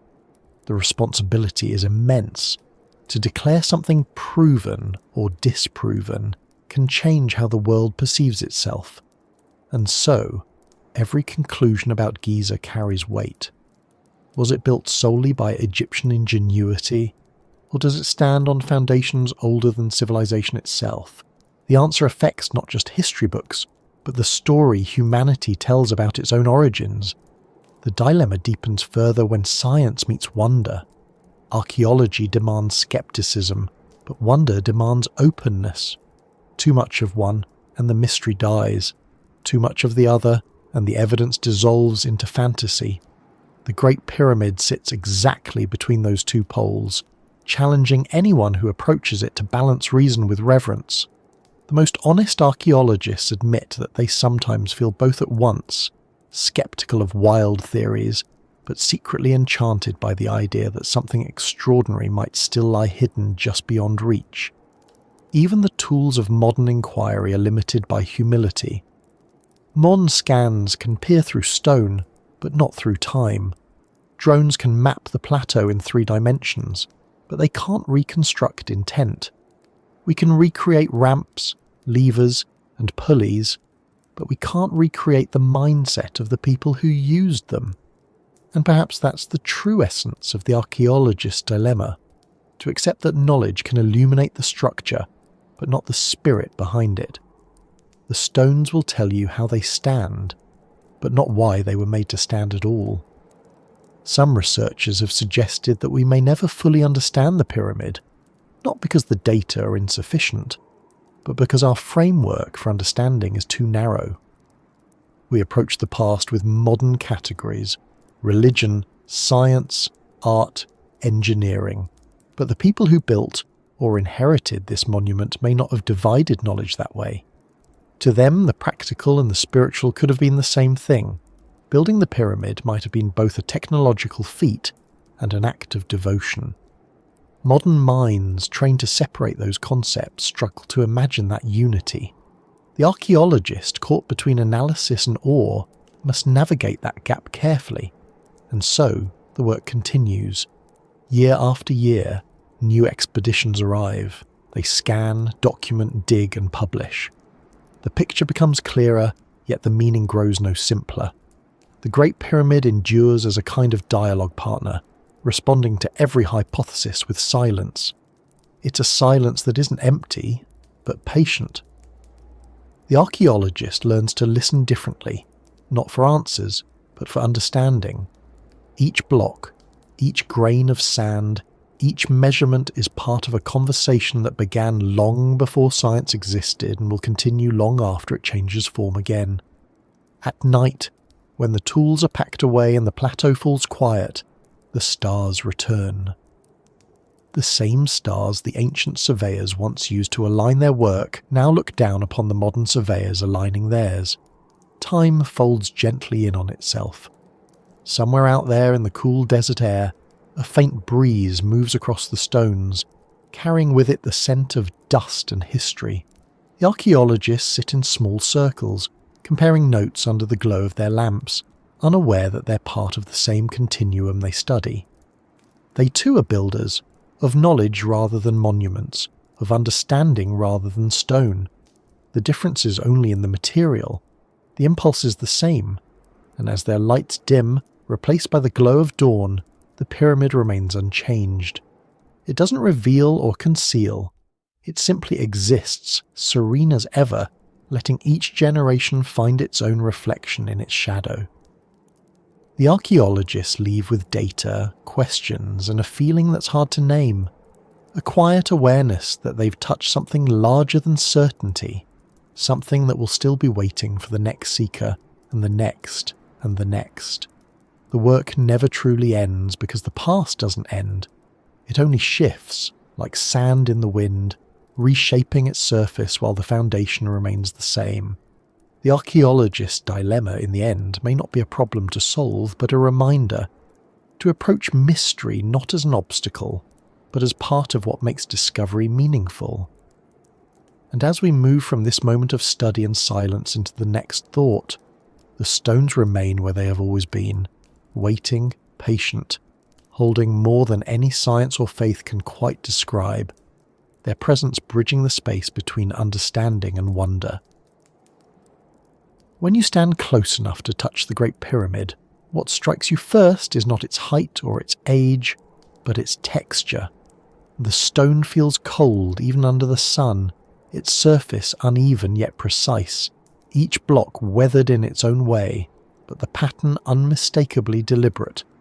It's impossible to look at those stones without thinking of the hands that shaped them. Hands that once held tools, guided measurements, lifted weight beyond imagination. Every line, every angle is a signature of intent. But it's not just a record of work. It's a language written in stonecraft, echoing across thousands of years, speaking of patience, precision, and something else we can sense but barely name. Stone is a kind of memory. It forgets slowly. The marks left by tools linger far longer than the people who used them. When archaeologists study ancient quarries, they often find traces of those forgotten gestures, cutting lines, wedge marks, hollows where chisels once bit into rock. At Giza, some of those marks make sense, others don't. They appear in places where they shouldn't, or in directions that defy the practical logic of construction. They hint at methods that might have been lost or misunderstood over generations. It's in these inconsistencies that the echoes of earlier craftsmanship begin to emerge, faint but persistent. Imagine one of those quarrymen, long before the dynasties we know, standing at the edge of the limestone cliffs near the plateau. He's holding a tool made of something hard enough to leave clean lines in the rock. Copper, perhaps, or maybe something now forgotten. The sun is bright, the air dry, and he's carving according to a rhythm he didn't invent but inherited. The strokes are practiced, each angle deliberate, guided by a system of measurement that's more than functional.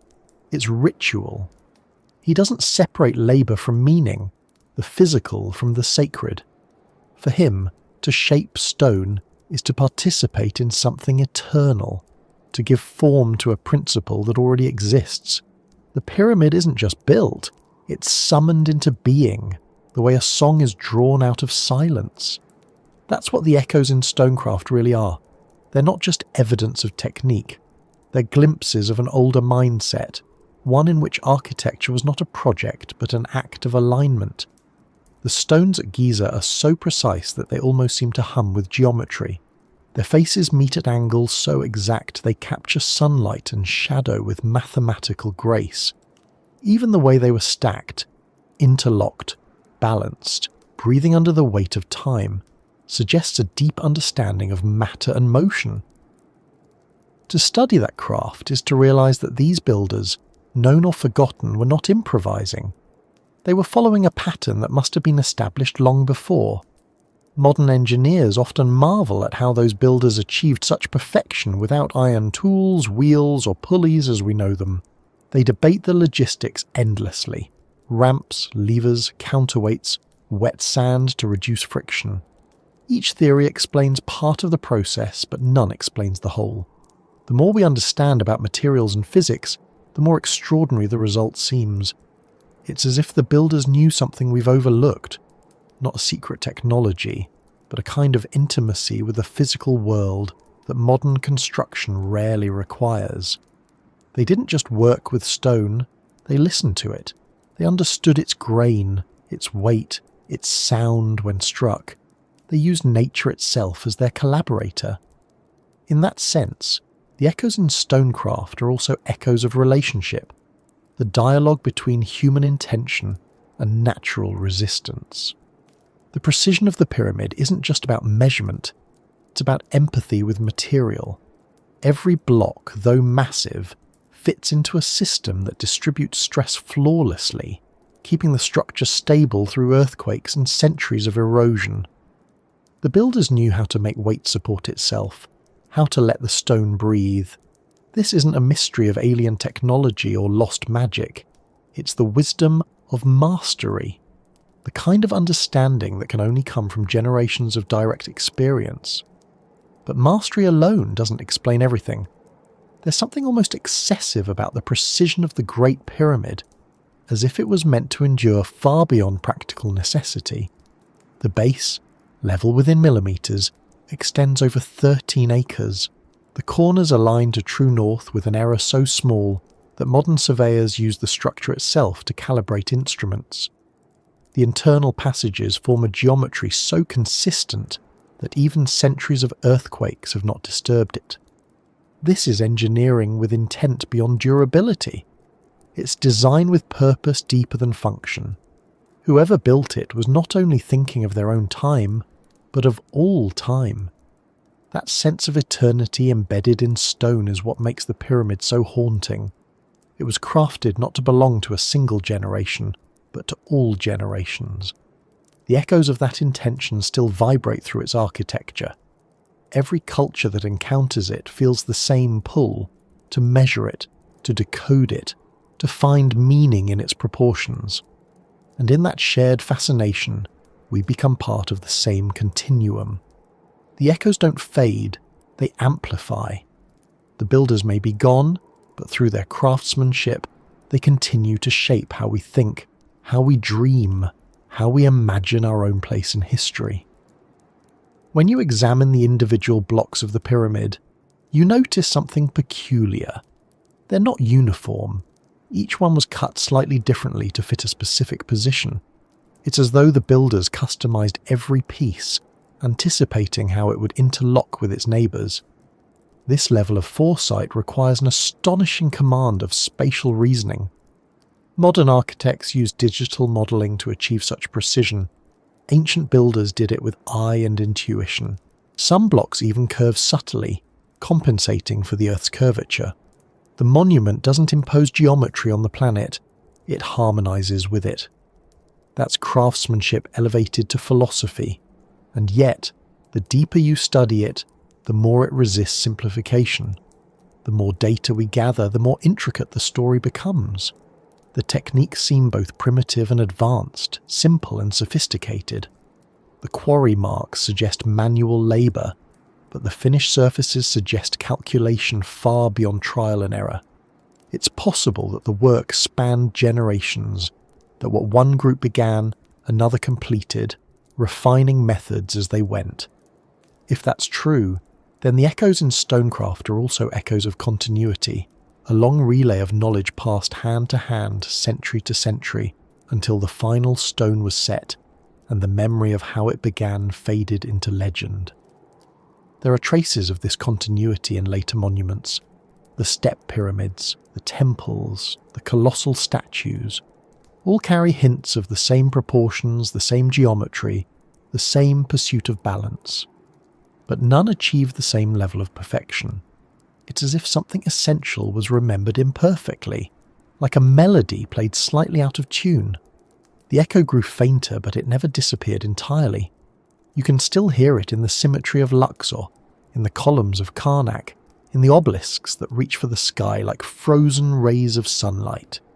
Even when the exact techniques were forgotten, the aesthetic survived. The idea of harmony, the relationship between stone, light and meaning, remained at the heart of Egyptian art.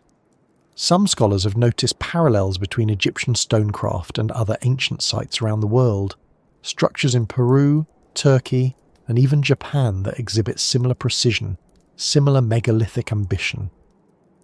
The blocks at Sacsayhuaman, for instance, fit together with the same seamless joints as those at Giza, though built continents apart.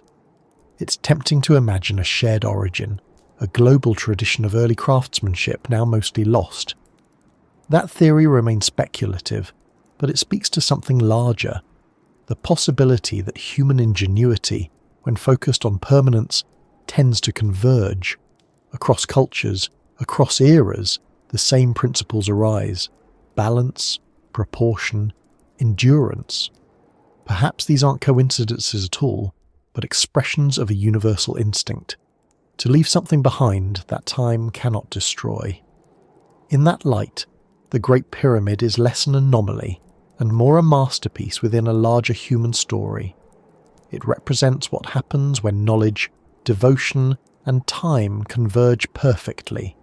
It's the sound of an entire civilization, or perhaps more than one, speaking through stone.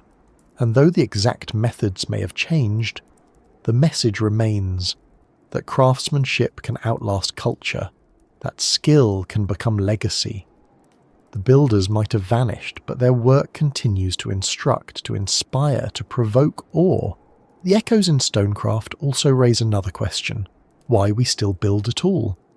Modern construction is fast, efficient, and temporary. Buildings go up in months and come down in decades, but the ancients built for eternity. They weren't just creating shelter or monuments, they were expressing belief in continuity itself. They built as if they expected to be remembered, not for who they were, but for what they understood. To carve stone with that intention is to converse with the future, and in that sense the Great Pyramid is a conversation still in progress. Every time someone studies it, photographs it, or simply stands in its shadow, the dialogue resumes. There's something almost intimate about that idea. The tools have changed, the languages have changed, but the hands remain the same. Human hands, shaping, measuring, striving for perfection. The echo we hear in the stone is our own reflection. We recognize the same desire to endure, to create order in a chaotic world, to leave behind something that says, we were here, we knew something. The builders might not have known our names, but they built for us nonetheless. And maybe that's why the pyramid continues to resist complete explanation.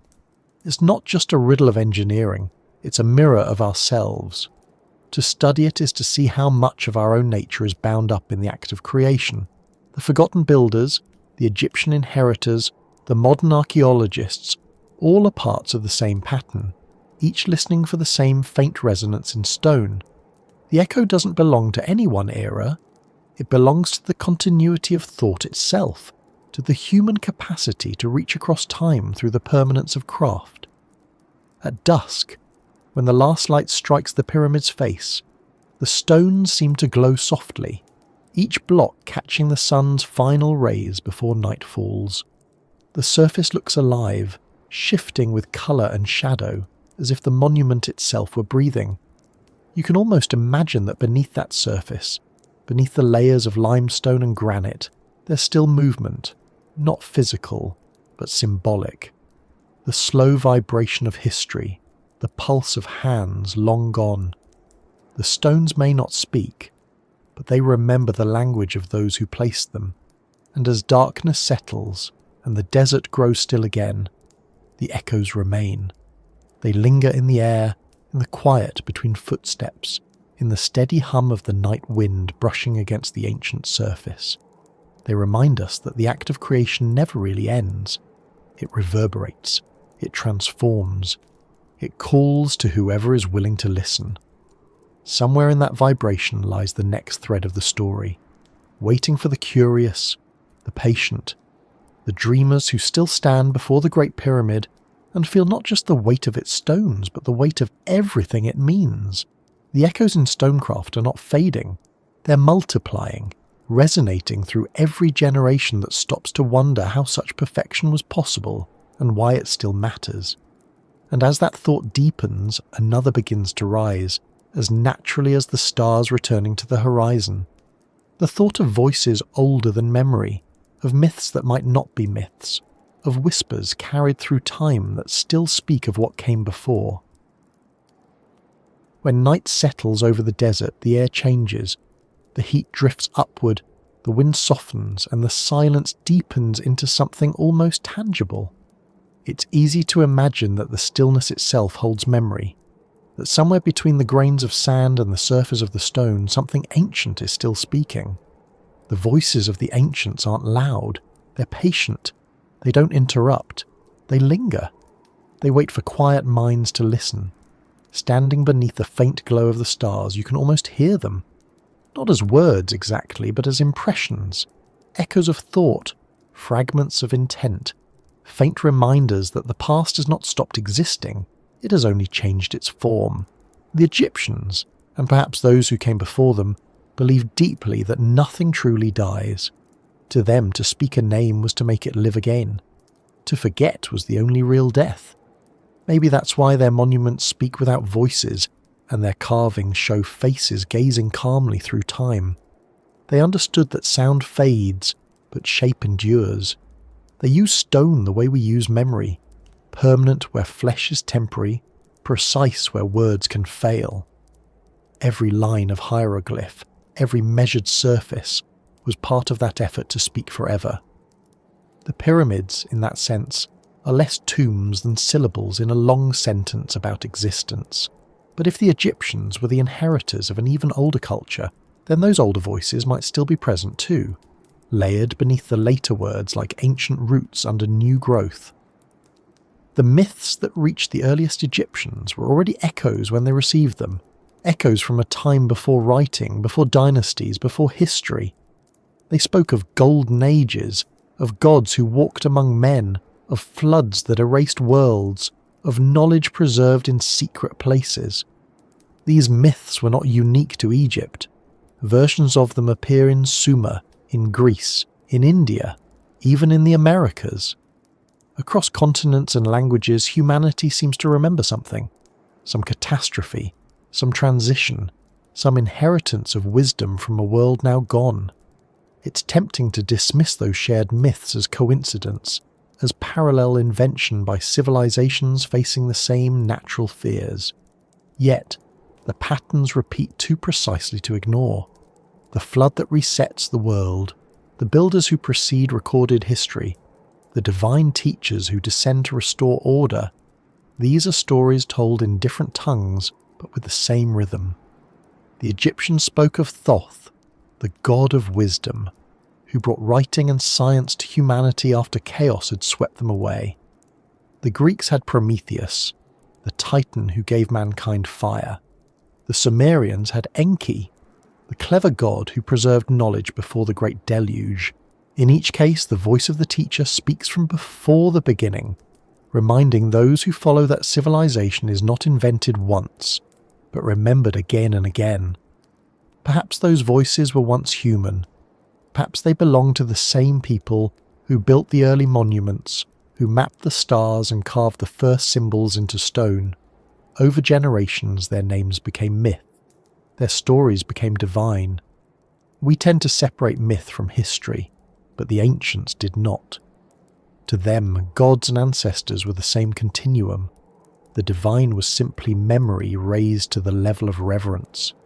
If a people inherited the Great Pyramid without knowing who made it, it's easy to see how they might imagine that it was built by gods. After all, what else could explain such perfection, such endurance?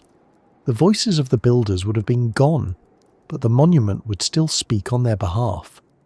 Over centuries, that speech became religion. When we read the earliest Egyptian texts, the pyramid texts, the coffin texts, the Book of the Dead, we find voices trying to preserve a cosmic order that already feels ancient. They speak of resurrection, of journeys through the stars, of transformations of the soul into light.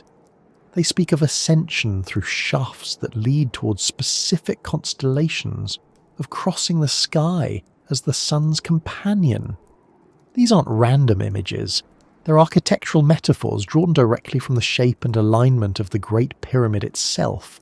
The language of the soul's journey mirrors the geometry of the structure. It's as if the building and the belief were two halves of the same message, one carved in stone, the other written in sound. Perhaps those who first wrote these texts weren't inventing new rituals, but preserving older ones whose origins they barely remembered. When a culture inherits monuments it can't explain, it often reinterprets them as sacred. The Great Pyramid might have been seen as the literal gate to the afterlife, its chambers representing the stages of transformation, its narrow passages aligning with the path of the spirit through the heavens. The voices of the ancients, in that sense, might not just be mythological, They could be the physical layout of the pyramid itself, a message encoded not in language but in proportion. There's an idea in Egyptology that the ancient world communicated through symbolism more than speech. The Egyptians didn't simply write their ideas, they built them. Every shape, every direction, every number was a word in that architectural vocabulary. If that's true, then the pyramid is not mute. It's speaking constantly, just not in a language we're fluent in anymore. We can measure it, but we can't yet translate it. The voices of the ancients might still be speaking, just not in frequencies we've learned to hear. Over time, as the dynasties rose and fell, those voices continued to change form. The god-kings of early Egypt became intermediaries, then ideals, then stories. The original builders, whoever they were, became divine ancestors. The echoes that began as human intent solidified into theology. What began as engineering became ritual. And yet, something of the original message must have survived, because the same idea runs like a thread through all of Egyptian culture. The pursuit of balance, the union of opposites, the quest for harmony between heaven and earth. It's there in every myth of Ra rising each dawn, in every depiction of Isis and Osiris restoring order, in every equation carved into temple walls. The voices speak of alignment, of connection, of remembering. They remind us that the world makes sense when we live in tune with it. Even now, standing on the plateau, you can feel that message in the way the stones are arranged, in the way they seem to respond to the sky. The pyramid's proportions, its orientation, even its location near the Nile, all speak of equilibrium. It's a philosophy made physical. The ancients may have used it to remind themselves that life and death, order and chaos, creation and destruction were all part of a single, unbroken cycle. To us, that may sound like spirituality. To them, it was simply truth. When explorers first entered the Great Pyramid's chambers in modern times, they often reported feeling something indescribable, a kind of presence not eerie but profound. Some dismissed it as imagination, others as acoustics or atmospheric pressure. But the feeling is real enough that many still mention it today. The spaces inside the pyramid are designed with precision that affects sound in subtle ways. Voices echo differently depending on where you stand. Some frequencies amplify, others vanish completely. It's possible that these effects were intentional, designed to create resonance during ancient rituals. Imagine a priest chanting in the grand gallery, his voice rising and returning multiplied by the stone around him. The sound would fill the passageway like a living thing, a conversation between human and monument. The ancients may have believed that by speaking within such a space they were literally awakening the structure, giving voice to the eternal. Those vibrations, those resonances might still linger in the rock. Sound is energy, and energy leaves traces.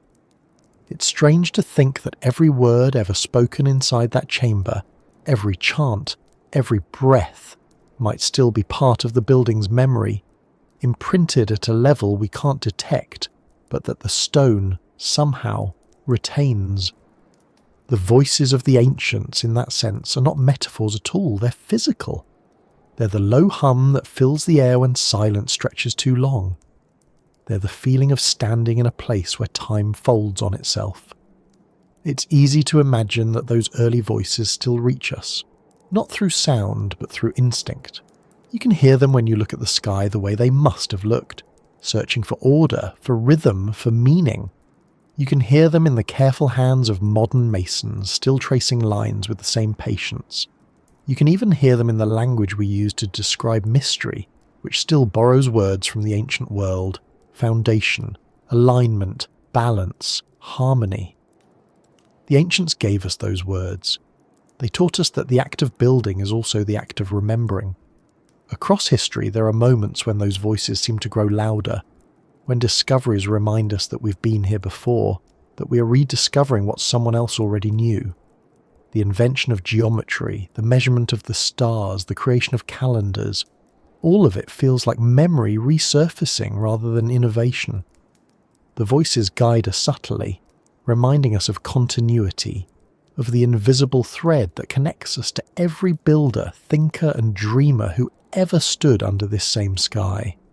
The desert doesn't erase those voices, it preserves them. The wind that moves over the sand doesn't destroy, it polishes. The same way time smooths away the rough edges of memory, leaving behind the essence. The Great Pyramid, in all its silence, is full of that essence. It's the distilled thought of humanity across ages, crystallized in stone. Every generation that approaches it adds its own layer to the chorus. New questions, new interpretations, new awe. The ancients may have built it or inherited it, but the dialogue they began never stopped. Some nights, when the moon is low and the plateau gleams pale and empty, you can almost feel the layers of time stacked like the stones themselves, each block a century, each joint a forgotten voice. The air carries faint murmurs of languages no one speaks anymore, but the meanings haven't vanished. They've only shifted medium, from word to structure, from sound to shape. The ancients still speak through what they made, through the geometry that aligns perfectly with the stars that once guided them. Those stars are still there, though they've drifted slightly in their long procession, the sky still remembering its own past. If you close your eyes there, you can almost sense the continuum. The builders, the priests, the astronomers, the poets, all part of one unbroken conversation about existence. Their words may be lost, but their intention remains intact, to connect the human to the cosmic, the temporary to the eternal. The voices of the ancients aren't behind us. They're all around us, woven into the structures that survive, the myths that persist, and the instincts that still drive us to look up, to wonder, to build. And as that awareness settles, soft as the desert air, another thought begins to emerge, the idea that if those voices have been carried this far, they may not be done speaking yet. Perhaps there are still messages waiting in the stones, codes of proportion, clues hidden in design, fragments of knowledge that the ancients tried to preserve for a future they could only imagine. Perhaps those whispers lead not just into the past, but forward, towards something rediscovered rather than newly made. When people look at the Great Pyramid and wonder who built it, they're not just asking about construction, they're asking about memory. They're asking if humanity has lived more than one lifetime, if our story might have started long before we think it did, only to be interrupted and begun again. This is where the idea of a vanished civilization takes root, not as fantasy, but as a question that refuses to disappear. What if the people who raised the earliest monuments, who aligned stone to the stars with impossible precision, weren't the first of us but the last of someone else? What if civilization itself is older than its own record? The notion isn't new. It surfaces again and again in history, as if each generation rediscovers it in different language. Plato spoke of Atlantis, a powerful island nation that vanished beneath the sea after losing harmony with the gods. To him, it wasn't just a myth. It was a moral parable about pride and imbalance.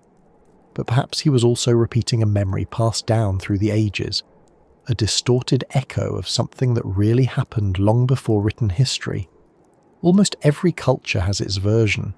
The flood that reset the world, the golden age that fell, the ancestors who built wonders and then disappeared. The Sumerians had Eridu, the Hindus had Dvaraka, the Maya had their own lost cities swallowed by jungle. Egypt too had its myths of pre-dynastic ages ruled by god-kings and sages who taught humankind how to build, farm, and remember.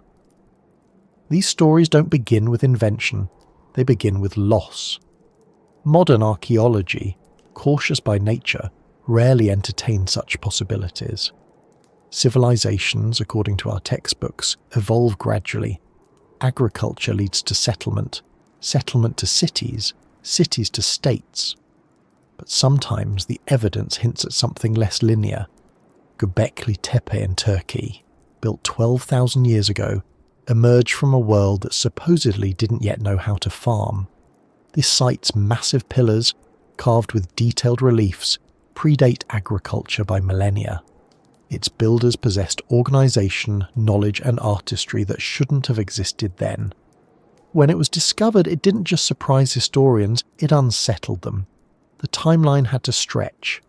If such sophistication existed there, it's possible it existed elsewhere too, perhaps in places now buried beneath deserts, jungles or oceans. The end of the last ice age flooded vast regions of the Earth.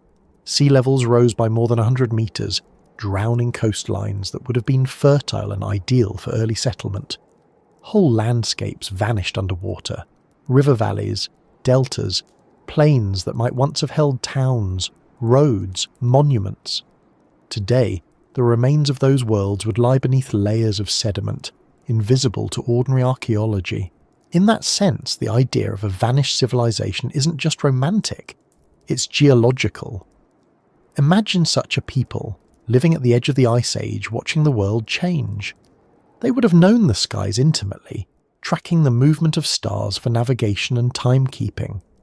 They would have built according to celestial patterns, aligning structures with solstices and equinoxes. Their monuments, if they built any, would have embodied their worldview, a belief that earth and sky were one system, that to build in harmony with it was to participate in creation. Then, as the climate shifted and the floods came, they would have fled inland, carrying fragments of knowledge but losing the infrastructure to express it. Over generations, memory would have turned to myth, and the survivors would have become teachers to simpler peoples. The Egyptians, perhaps, were among those descendants, heirs to lessons remembered only in part, rebuilding what they could from fragments of an older order. This hypothesis, often called the lost or advanced ancient civilization theory, has been proposed in many forms. Some imagine a global culture connected across continents, others a few centres of knowledge scattered and later isolated. The evidence, if it exists, is fragmentary. Yet certain clues seem to repeat. Megalithic sites around the world share design features, stone blocks weighing hundreds of tons, fitted with impossible precision, aligned to stars and solstices.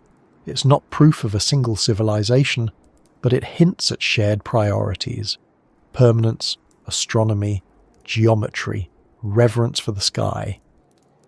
These are the fingerprints of minds thinking beyond survival. Egypt, with its monumental calm, feels like a remnant of that tradition. The Great Pyramid's perfection, the Sphinx's weathering, the sudden appearance of advanced stonework in early dynastic times, all of it could be traces of something older, repurposed and reinterpreted. If we imagine the Egyptians inheriting not just structures but ideas, the picture changes. The birth of Egyptian civilization becomes not an isolated miracle, but a rebirth, a continuation of an older current that had flowed beneath history all along. What makes this idea both compelling and difficult is that it challenges the framework of progress we rely on. We like to think of history as a steady ascent, from primitive to advanced, from ignorance to enlightenment. But the Earth doesn't move that way. It cycles. It creates, destroys, and renews. Civilizations could rise to heights, fall, and rise again without leaving much trace. Stone lasts, but the softer things, wood, fabric, writing, language, vanish. A city built mostly of organic materials could disappear entirely in a few thousand years, leaving only the bones of its monuments behind. What we see as beginnings might actually be midpoints in a much older story. If the vanished civilization existed, it likely didn't vanish in a single event, but in waves. Climate instability around 10,000 BCE reshaped ecosystems worldwide. Glaciers melted, sea levels rose, weather patterns shifted. Massive floods swept across plains that are now dry deserts. Geological evidence supports this, not as myth, but as measurable fact. The end of the Ice Age was catastrophic for many species and for human communities dependent on stable environments. The survivors would have migrated, adapted, and forgotten the scale of what they'd lost. By the time their descendants began to rebuild permanent settlements, the memory of their origins would already have drifted into story. Plato's account of Atlantis describes its fall as occurring 9,000 years before his own time, roughly 11,500 years ago. That date aligns uncannily with the period when the Earth's climate changed most dramatically. Of course, coincidence isn't proof. But even if Atlantis was allegory, the timing fits a real planetary transition. Perhaps Plato's story wasn't invention but inheritance, a philosophical retelling of older legends that reached Greece through Egypt, as he himself claimed. Egyptian priests told him their civilization was already ancient when Greece was young, that they remembered ages before the flood, when gods and men worked together.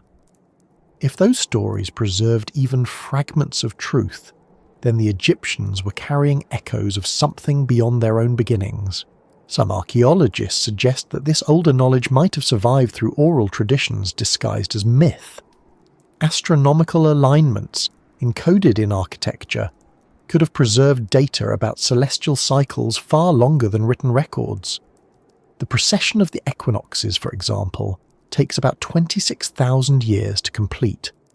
To recognise that cycle requires observation over many lifetimes. Yet ancient structures across the world appear to encode it. The alignment of the pyramids to Orion's belt, the temples at Angkor to Draco, the ziggurats of Mesopotamia to Venus. These aren't random choices. They suggest that someone long ago had already mapped the sky in ways we only recently rediscovered. Skeptics argue that human beings are simply pattern makers, that given enough monuments and enough stars, some alignments will always fit. That's true, but it doesn't explain the precision. It doesn't explain how structures separated by oceans follow the same geometric principles, or how myths separated by language describe the same cosmic order. Perhaps it's not evidence of a single global culture, but evidence that humanity, whenever it reaches a certain level of stability, begins to look outward and upward, repeating the same observations, guided by the same curiosity. The vanished civilization, then, might not have vanished completely. It might simply be the collective memory of humanity's first awakening, resurfacing whenever the world is ready to listen again. Still, the idea refuses to stay quiet. Every discovery that pushes civilization's origin further back makes it harder to dismiss. The more we find, buried temples, forgotten cities, ancient maps showing knowledge of coastlines that shouldn't have existed, the more plausible the pattern seems. The vanished civilization hypothesis doesn't claim certainty. It doesn't say we know who they were or what they achieved. It simply reminds us that our timeline might be incomplete. It invites humility, the recognition that we might not be the first to know, only the latest to remember. And if that's true, then the Great Pyramid becomes something more than an Egyptian monument. It becomes a bridge, a message from one world to another. A statement carved in material so durable that even when language, politics, and culture change, the message still stands. The builders may have known they were living at the end of something, not the beginning. They may have built not to celebrate, but to preserve, to carry forward an idea of order through a coming age of disorder. The pyramid's perfect geometry could be their definition of stability made visible, a diagram of the cosmos meant to survive catastrophe. It's possible that many such monuments once existed, scattered across continents, each serving the same purpose, a safeguard against forgetting. Some may still lie buried, misidentified, or eroded beyond recognition. The ocean floor may hold others, their stones overgrown with coral, their angles softened by millennia of tides. If we ever find them, they might not look like cities or temples at first. They might appear as natural formations until studied more closely, geometry hiding inside geology. The Earth has a way of reclaiming everything, but not erasing it completely. In this light, the vanished civilization hypothesis isn't about lost technology or mythical superhumans. It's about continuity of thought. It suggests that the human story is older, deeper, and more cyclical than we've been taught. That progress is not a line, but a wave, rising and falling with time. The builders of Giza, whoever they were, stood on the crest of one such wave, capturing its essence before it fell. When we look at the pyramid now, we're not just seeing a monument, we're seeing the fossil of a moment when humanity understood itself in harmony with the cosmos and sought to express that understanding in the most durable way possible. The question then is not whether a vanished civilization existed, but how much of it still lives within us. We recognize its echoes every time we marvel at order, every time we seek to align what we build with something greater than ourselves. The same impulse that drove those ancient builders drives us still, to measure, to connect, to create symbols that endure beyond our lifetimes. In that sense, the vanished civilization never vanished at all. It simply changed form, continuing through us, through every generation that looks up at the night sky and feels the same quiet awe that someone thousands of years ago must have felt while shaping stone beneath the same stars. And as we return, in thought, to that plateau, quiet, moonlit, unending, we can almost feel those vanished lives close by, not gone, but folded into the desert, into the architecture, into the silence. They left no names, but they left intention. They left geometry as their voice, and patience as their testament. Their civilization might have dissolved, but its soul remains here, whispering through the lines of the pyramid, reminding us that knowledge doesn't disappear. It waits. It waits beneath the sand, beneath the surface of memory, ready to be found again when the world is listening. History has a way of pretending to move forward in straight lines. We imagine it as progress, a slow and constant ascent, each discovery neatly building upon the last. But beneath that comforting illusion, something else is always at work. Time folds, resets, repeats. Civilizations rise, vanish, and return in forms their predecessors would not recognize. Knowledge survives not as a steady flame, but as embers, sometimes glowing bright, sometimes buried in ash, waiting for another spark. To look at the Great Pyramid is to confront that truth directly. It stands like a fossilized moment of awareness, a reminder that what seems like a beginning might, in truth, be a return. When history resets itself, it does so quietly. There is no great announcement, no clear boundary between eras. Instead, there are years of forgetting. The tools grow dull, the words lose meaning, the rituals fade. What was once obvious becomes obscure. And then one day someone looks up at a monument left behind by those who came before, and begins again. That cycle has happened countless times across the planet. Floods, droughts, migrations, wars, each one shuffles the deck of memory, leaving fragments behind.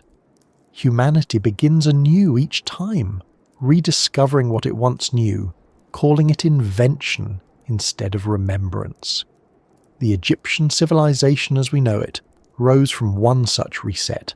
It emerged at the precise moment the Sahara transformed from green to gold, when the rains retreated and the people who once roamed the fertile grasslands gathered along the Nile.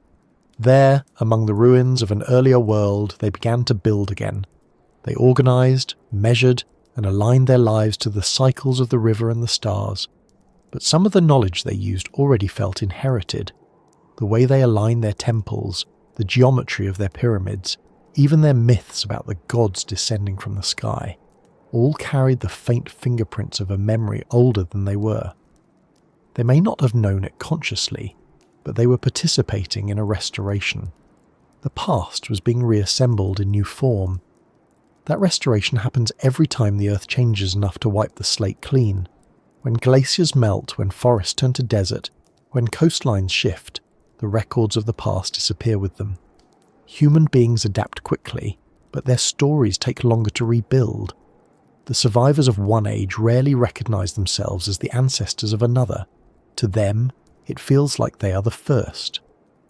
But somewhere in their myths, in their rituals, in the things they build and the stars they choose to honor, fragments of the old world remain. They surface as déjà vu, as inexplicable precision, as knowledge that shouldn't exist yet. The cycle continues, quiet but relentless. You can see that pattern in every civilization that has left its mark on the earth. Mesopotamia, the Indus Valley, the Andes, the Yucatan, all began suddenly as if from nowhere, with architecture and mathematics already fully formed.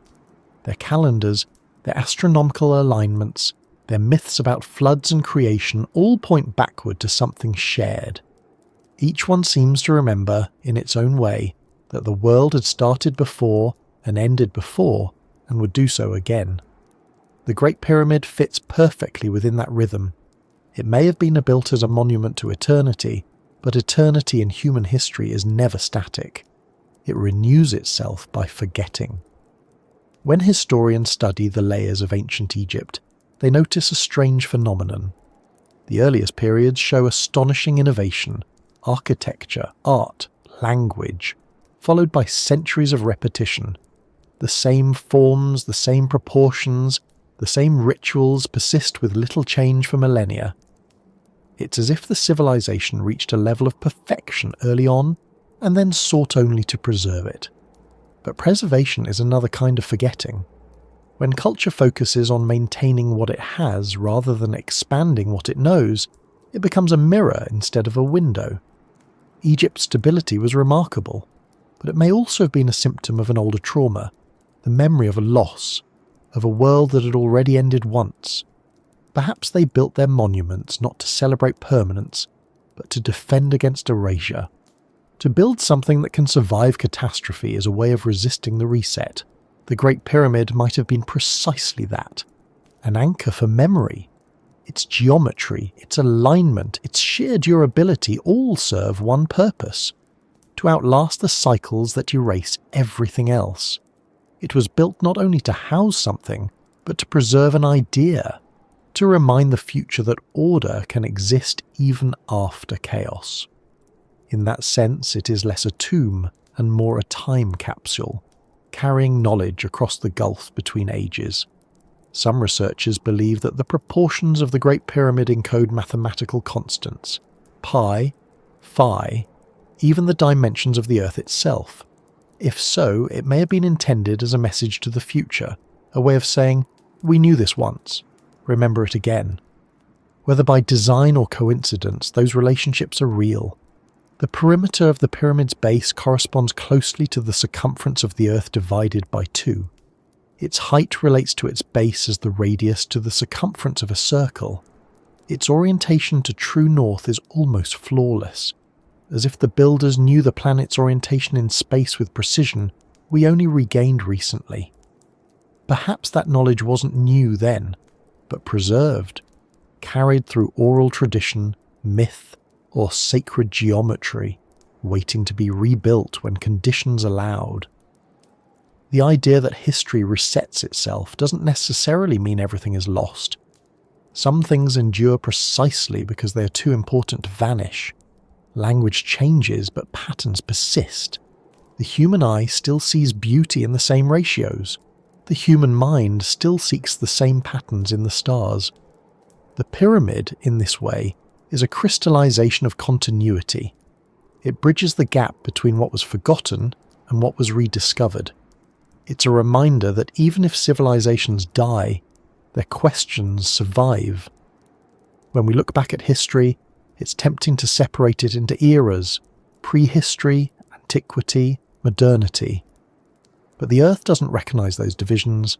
It turns in cycles endlessly, reshaping its own surface. The Ice Age didn't end, it transformed. The floodplains that once nurtured early humanity became deserts, and those deserts will one day bloom again. The people who built the Great Pyramid may have seen themselves as living at the end of an age, building a monument to preserve something before the next beginning. The Egyptians who came later may have seen it as proof that the gods favoured them, and we, standing here now, see it as evidence of intelligence we can't fully explain. Each perspective is part of the same cycle of remembrance and reinvention. There's an old phrase often used in archaeology: continuity through catastrophe. It means that even when the world collapses, something always survives to seed the next one. The pyramid embodies that principle. Its survival through earthquakes, invasions, and erosion is literal, but its endurance as an idea is even more striking. No other structure has shaped human imagination for as long. Every era projects itself onto it, each seeing something different, yet always the same essence. To the ancients, it was divine. To the medieval scholars, it was a mystery of proportion. To the modern world, it is an engineering marvel. And to the future, it may yet be a message from before history began. In that sense, the pyramid is both symptom and cure of history's resets. It exists because forgetting is inevitable, but it endures so that forgetting will never be complete. It's the embodiment of humanity's refusal to let meaning dissolve entirely. When history starts over, the first things to return are always stories, then measurements, then monuments. We rebuild because we remember faintly that we once could. That's the rhythm that defines us. Each time civilization collapses, the survivors rebuild faster, armed with fragments of what was lost. The resets don't erase progress, they refine it. You can see this pattern mirrored in smaller cycles too. The rise and fall of empires, the loss and rediscovery of science, the repetition of art forms that seem to reappear from nowhere. The Renaissance, for instance, wasn't an invention but a remembering. Europe rediscovered Greek geometry, Egyptian proportion, Roman engineering. All things known, forgotten, and known again. The same could be said for countless other renaissances across cultures. The pattern is recursive, like the spiral of a shell or the orbit of a planet. Progress isn't a straight climb, it's a rhythm. Perhaps the most humbling aspect of that rhythm is how little control we have over it. Civilizations rarely know when they're peaking. The builders of great monuments often believe they are securing the future, not realizing they're leaving messages for people far beyond it. When history resets, it doesn't warn us. It arrives quietly, like the shift of wind before a storm. The ground changes, the rivers move, and the old ways no longer fit. What survives are the things too stubborn or too sacred to discard. Stone, myth, and the need to make sense of both. The Great Pyramid, therefore, can be seen as both artifact and prophecy.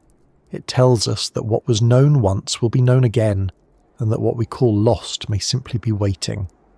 Every generation that studies it, every archaeologist that measures its angles, every wanderer who stands before it in awe, becomes part of that ongoing act of remembering.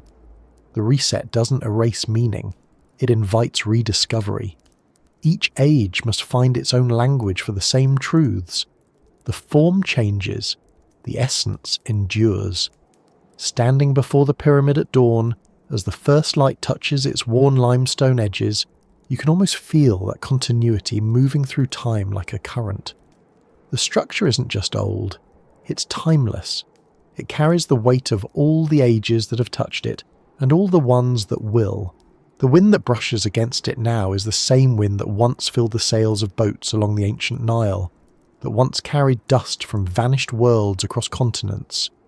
The same light that reveals it each morning has shone on civilizations that came and went without leaving a trace. And still, it stands, a fixed point in a moving world.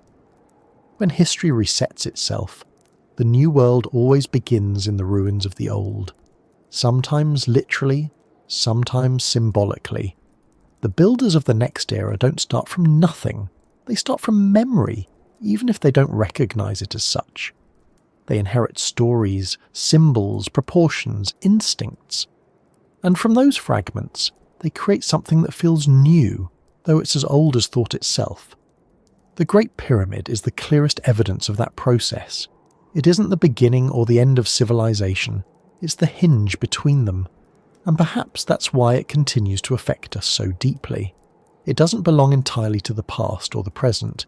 It exists in both. It's a monument to the idea that knowledge can sleep, but it doesn't die.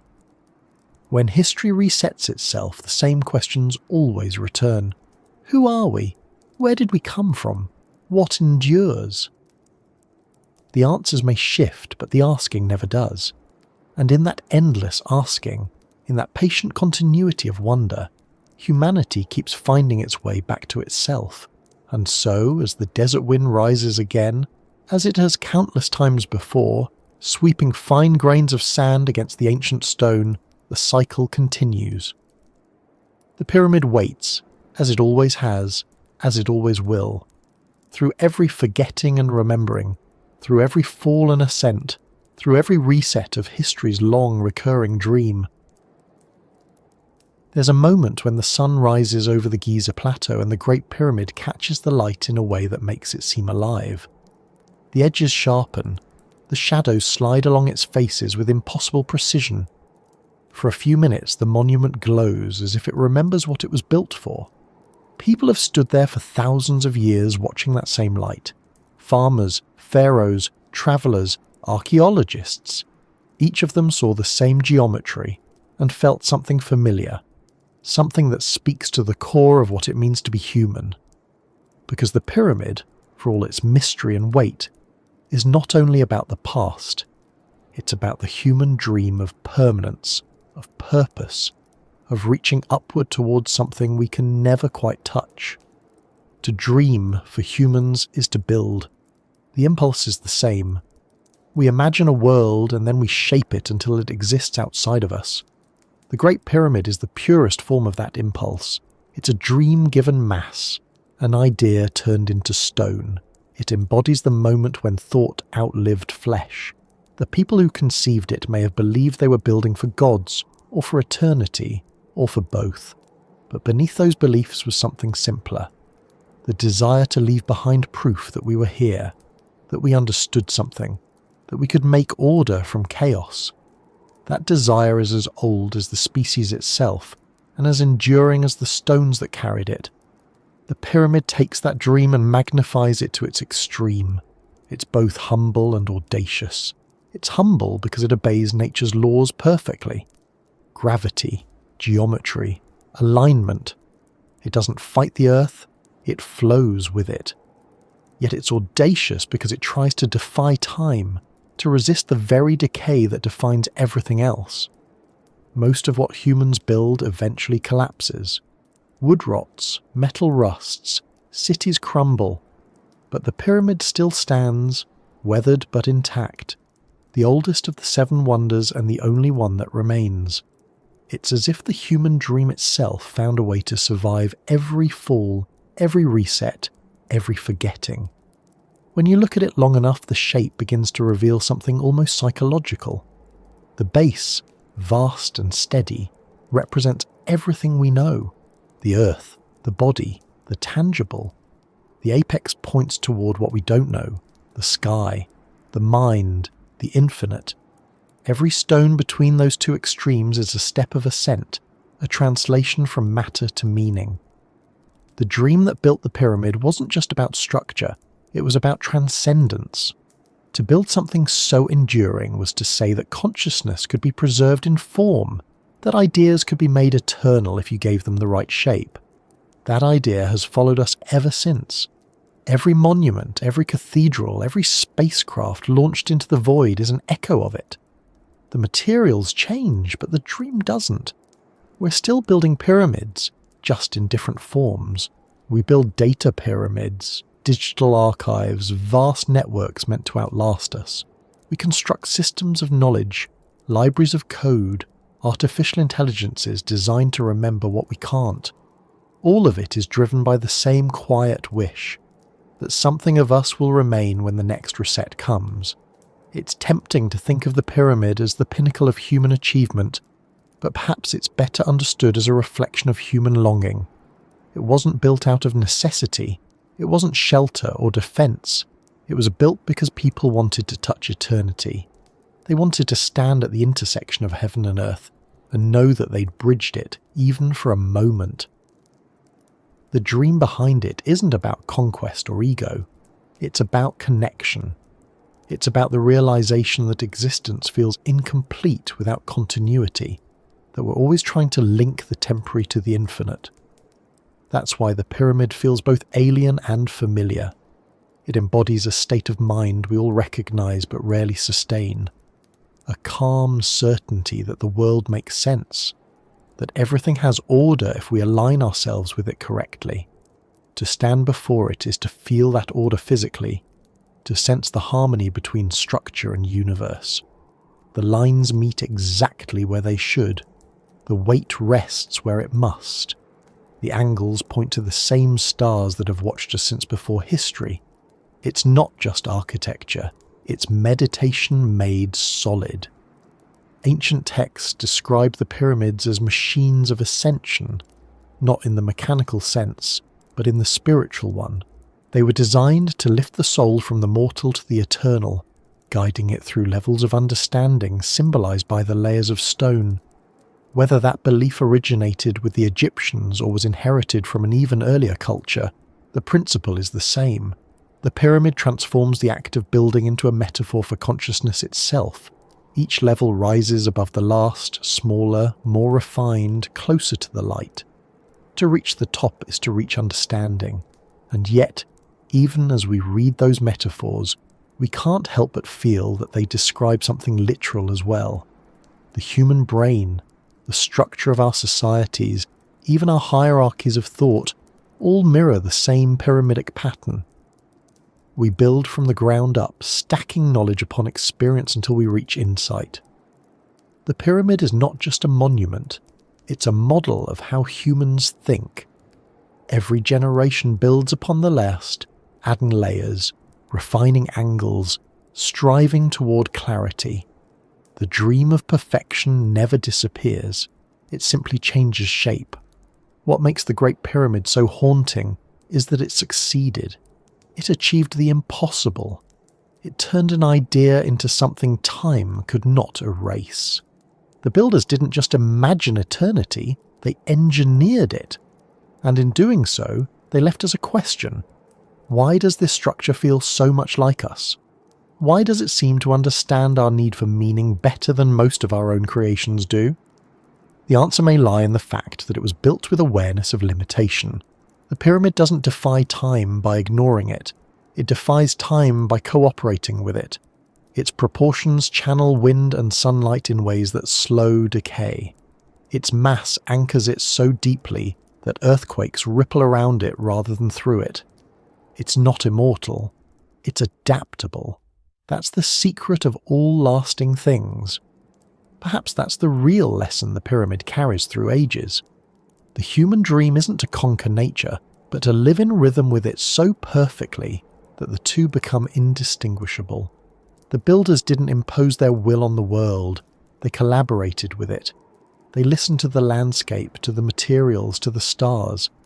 The result was harmony so precise that it still resonates millennia later. That resonance is the sound of understanding. It's the dream of humanity in its clearest form, to find balance between what is and what could be. Even the myths surrounding the pyramid reflect that harmony. The ancient Egyptians believed that the soul, upon death, had to navigate a series of trials to reach the afterlife. It had to weigh its heart against a feather, to speak truth, to pass through gates guarded by knowledge. The pyramid, with its ascending passages and hidden chambers, mirrors that journey exactly. Whether intentional or not, it's as though the builders mapped the structure of consciousness itself into stone. To travel through it was to move from darkness to light, from confusion to understanding. The architecture wasn't symbolic of the journey, it was the journey. Modern people, standing in its shadow, still feel that pull. Even those who come with no belief in gods or afterlives often describe a sense of peace there, a slowing of thought, a softening of time. The pyramid seems to operate on a frequency that quiets the mind.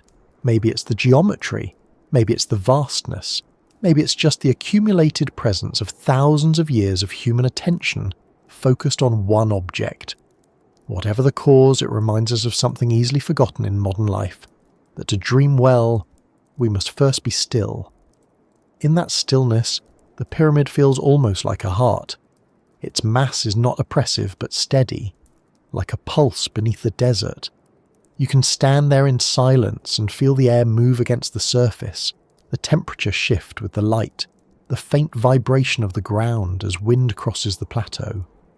It's alive, but in a way we've stopped recognizing. It doesn't move quickly. It doesn't speak in sound. Its language is balance, patience, and endurance. That's the language of all great dreams. We've inherited that language even if we've forgotten its syntax. The skyscrapers that define modern skylines follow the same logic. Broad bases, narrowing summits, reaching for the sky. The satellites orbiting above Earth are the new monuments to our longing. They don't weigh millions of tons, but they serve the same function, to connect heaven and earth, to prove that we can reach upward and endure. The pyramid is the seed of that impulse, the first articulation of the belief that humanity and the cosmos are not separate stories. In that sense, the Great Pyramid isn't ancient at all. It's ongoing.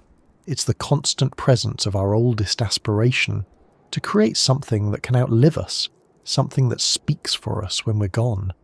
It's a reminder that dreaming is a form of construction, that every idea worth keeping must be given structure, proportion, and purpose. The builders of Giza didn't just imagine eternity, they gave it architecture. Every culture since has tried to do the same in its own way, through art, through science, through the quiet act of remembering. And maybe that's what the pyramid truly represents. Not a mystery to solve, but a mirror of ourselves. It shows us the scale of our ambition and the fragility of our lives. It reminds us that we are capable of creating permanence out of impermanence, meaning out of silence. The human dream is not to escape time, but to converse with it, to leave behind something that continues the dialogue when we're no longer here to speak. When night returns to the plateau and the stars begin their slow drift across the sky, the pyramid fades back into shadow. Its sharp lines blur, its massive form softens, and for a few hours it becomes part of the landscape again, indistinguishable from the hills and darkness around it. But it's still there, patient, waiting for light to return. That rhythm, illumination and shadow, day and night, is the rhythm of human existence too. We rise, we fall, we forget, we remember. Through it all, the dream remains. And perhaps that's why the Great Pyramid continues to draw us across time and distance. It's not just an object of fascination, it's a reflection of the part of us that refuses to vanish, the part that keeps building, keeps imagining, keeps seeking meaning even in the face of impermanence. The pyramid is the shape of that refusal made eternal. It's what happens when the human dream meets the patience of stone. And as that thought settles, the story carries us forward again, quietly, naturally, toward the idea that what we've inherited isn't just stone or mystery or myth, but wonder itself. The sense that even after all this time, there's still something worth discovering, still a reason to keep looking upward, still a conversation between the earth and the sky that hasn't ended yet. When night fully falls over Giza, the world becomes very still. The air cools, the horizon fades into shadow, and the last traces of light linger against the edges of the pyramid, like embers that refuse to die out. It feels less like darkness arriving, and more like the world taking a slow breath. You can stand there in the quiet and feel the weight of the desert beneath your feet, the slow drift of time around you, and the strange awareness that this place, this single point on the earth, has been awake far longer than memory. There's no sound but the faint whisper of wind across the stone, and yet it feels as though something is still speaking, softly, patiently. It's difficult to describe that feeling without reducing it. You sense the presence of everything that has ever stood here before you, the builders, the priests, the wanderers, the scholars, all part of the same long thread of human curiosity. You realize that wonder is the one inheritance that never fades. Knowledge can be lost, languages forgotten, monuments eroded, but wonder endures. It's the quiet force that pulls one generation toward the work of the last. The thing that makes us rebuild, rediscover, reinterpret. It's the echo that carries through every cycle of civilization. And in that sense, the Great Pyramid isn't just a monument, it's a relay point in the continuity of wonder itself. When we speak about inheritance, we often think of material things, land, objects, traditions, written history, but the inheritance that matters most isn't tangible. It's the instinct to ask questions, to look at the sky and wonder why it moves the way it does, to trace the stars and find patterns, to look at stone and see possibility. The Egyptians inherited that instinct, perhaps from people even older than they knew, and they expressed it in the only way that could last, by turning it into form.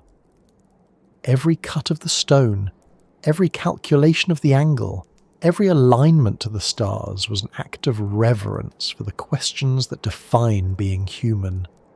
That's what makes the Great Pyramid timeless. It's not a monument to answers, but to inquiry. It stands because the people who built it understood that curiosity is sacred. The same curiosity that drove them to align it to Orion, to study the flooding of the Nile, to track the movement of the sun across the horizon. That's the same curiosity that drives us now. We've changed our tools, but not our purpose. We still look for meaning in patterns, still try to connect the physical world to the invisible one. The inheritance of wonder is the invisible thread running through all of it. The pyramid embodies that inheritance perfectly. It has no inscriptions telling us what to believe. It offers no direct explanation, no command, no doctrine. Its silence is its greatest generosity. It invites us to find our own meaning within it, to project our own questions, our own sense of awe. That openness is why it has survived not just physically but spiritually. It can be studied by scientists, revered by mystics, admired by poets, and each find something different within it. It doesn't belong to one culture or one belief system. It belongs to anyone who still feels that pull to stand before something vast and ask quietly, how? That feeling connects us not just to the Egyptians, but to every human being who has ever looked at the world and seen something greater than themselves reflected in it. It's the same impulse that made the first humans look up from their fires to the stars. The same instinct that carved shapes into cave walls, built temples from stone, and later telescopes from glass. Wonder is recursive. It feeds on itself, growing with every discovery, every unanswered question. The more we learn, the more there is to learn. The pyramid reminds us of that, standing there with the patience of eternity, letting each new generation see it as if for the first time. The strange thing about wonder is that it doesn't need certainty to survive. In fact, it thrives in uncertainty. The less we know, the more we feel it. The Egyptians must have felt that too. For all their knowledge, all their alignment and measurement, they still filled their world with mystery. Their gods were not answers. They were expressions of awe. Their rituals were ways of participating in wonder rather than solving it. They didn't need to understand everything to find meaning. They built meaning into the act of observing itself. That's what we often forget. That knowledge and wonder are not opposites. One doesn't replace the other. They complete each other. When you stand before the Great Pyramid now, under the same stars that once guided the ancient astronomers, you can feel how small you are, but also how connected. The light that left those stars thousands of years ago arrives at your eyes now, carrying the same photons that fell upon the stones when they were new. You are standing in the same light as the builders. In that moment, time dissolves a little. The distance between then and now shrinks until you can almost sense the continuity of experience. The same awe, the same humility, the same desire to understand. That is the inheritance of wonder, transmitted not through words or blood, but through awareness itself. There's something almost comforting in that thought. Civilizations may come and go, but the impulse that built them never disappears. The forgotten builders, the Egyptians, the archaeologists, the dreamers of today, they're all participants in the same long conversation. Each adds something, each listens, each passes it on. The Great Pyramid is the meeting point of those voices. the place where curiosity accumulates and transforms into form. It's a mirror of what humanity is at its best: patient, observant, capable of creating something that transcends its own mortality. And maybe that's the quiet message the pyramid holds for anyone who stops to listen. That wonder isn't something we acquire, it's something we remember. It's the most ancient inheritance we have, the one that predates all others. Every time we rediscover it, history begins again. Every time we lose it, history pauses. The pyramid stands as a safeguard against that pause, a reminder carved into the world that the act of wondering is what keeps us alive as a species. It doesn't matter whether we ever fully understand who built it or why. The mystery is not the obstacle, it's the point. Somewhere in that understanding, you start to see how deeply the human dream and the human inheritance intertwine. To build something so enduring requires belief in the future, in the idea that someone will come after you and care enough to look. The builders may never have known our names, but they built for us. And in looking back, in trying to understand them, we complete the circle. We become the continuation of their purpose, the next carriers of the same light. That continuity is what makes civilization more than a sequence of empires. It makes it a single, ongoing experiment in remembering. It's strange how the longer the pyramid stands, the more it seems to belong to everyone. Each person who visits it leaves with their own impression, their own interpretation, but the core remains untouched. It absorbs meaning the way the desert absorbs sunlight, slowly, endlessly, without ever being full. That adaptability is why it endures. It was built not to preserve a specific truth, but to preserve the possibility of truth. The Egyptians may have thought of it as a stairway to the stars, but it's also a stairway between minds, connecting the questions of one age to those of another. If you look closely at the limestone surface where time has worn it smooth, you can still see the traces of individual blocks, the faint seams where human hands once placed them. Those seams are like fingerprints left on the face of eternity. They remind us that behind every monument, no matter how perfect, there were people, tired, sweating, patient, determined. Their work wasn't just physical labour, it was participation in something far greater than themselves. They built not just for a king or a god, but for the continuity of meaning itself. Every block was a fragment of devotion to the idea that understanding the world is worth the effort, even if the understanding never ends. And so, the pyramid continues to teach, not through explanation but through presence. It teaches patience, reminding us that some questions are meant to unfold slowly. It teaches humility, showing us how small we are against the scale of time.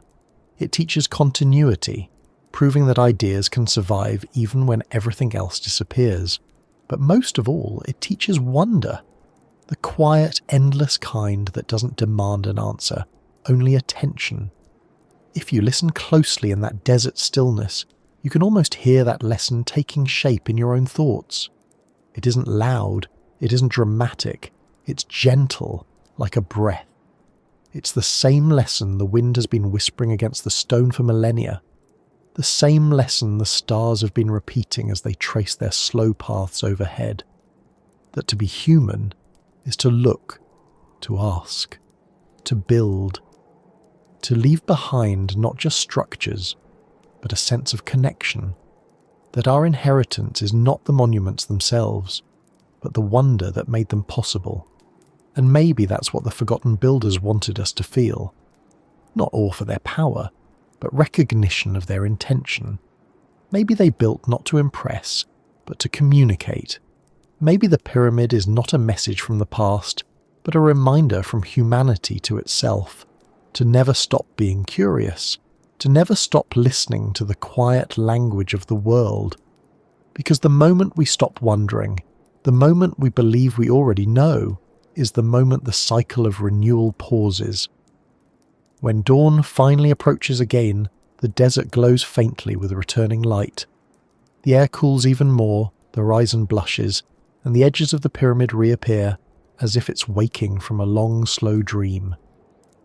You can see it then as both ancient and new, unchanged, yet always beginning again.